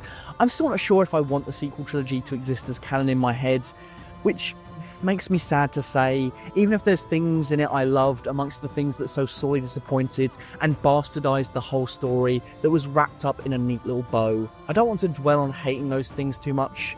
After all that leads to is suffering, right? I love Star Wars. I love democracy. I love the Republic. I love Star Wars, and there's loads of great Star Wars out there. It's not hard to find, and there is so much of it. Top tier stuff that reaffirms my faith in movie making. But when Star Wars goes god tier, when it sticks the landing so well to deliver on the promise of everything Star Wars can and should be, That's magic.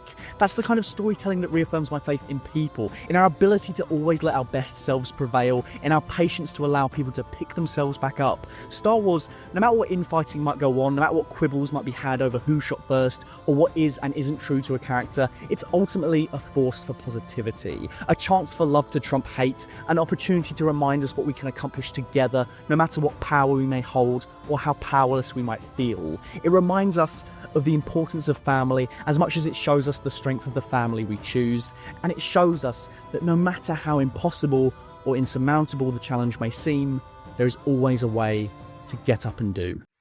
A big thank you to my current full fat tier patrons, Dr. Chike and Peter Vaughan. Thank you so much for your massive contributions, and I hope you enjoyed this video and many more to come.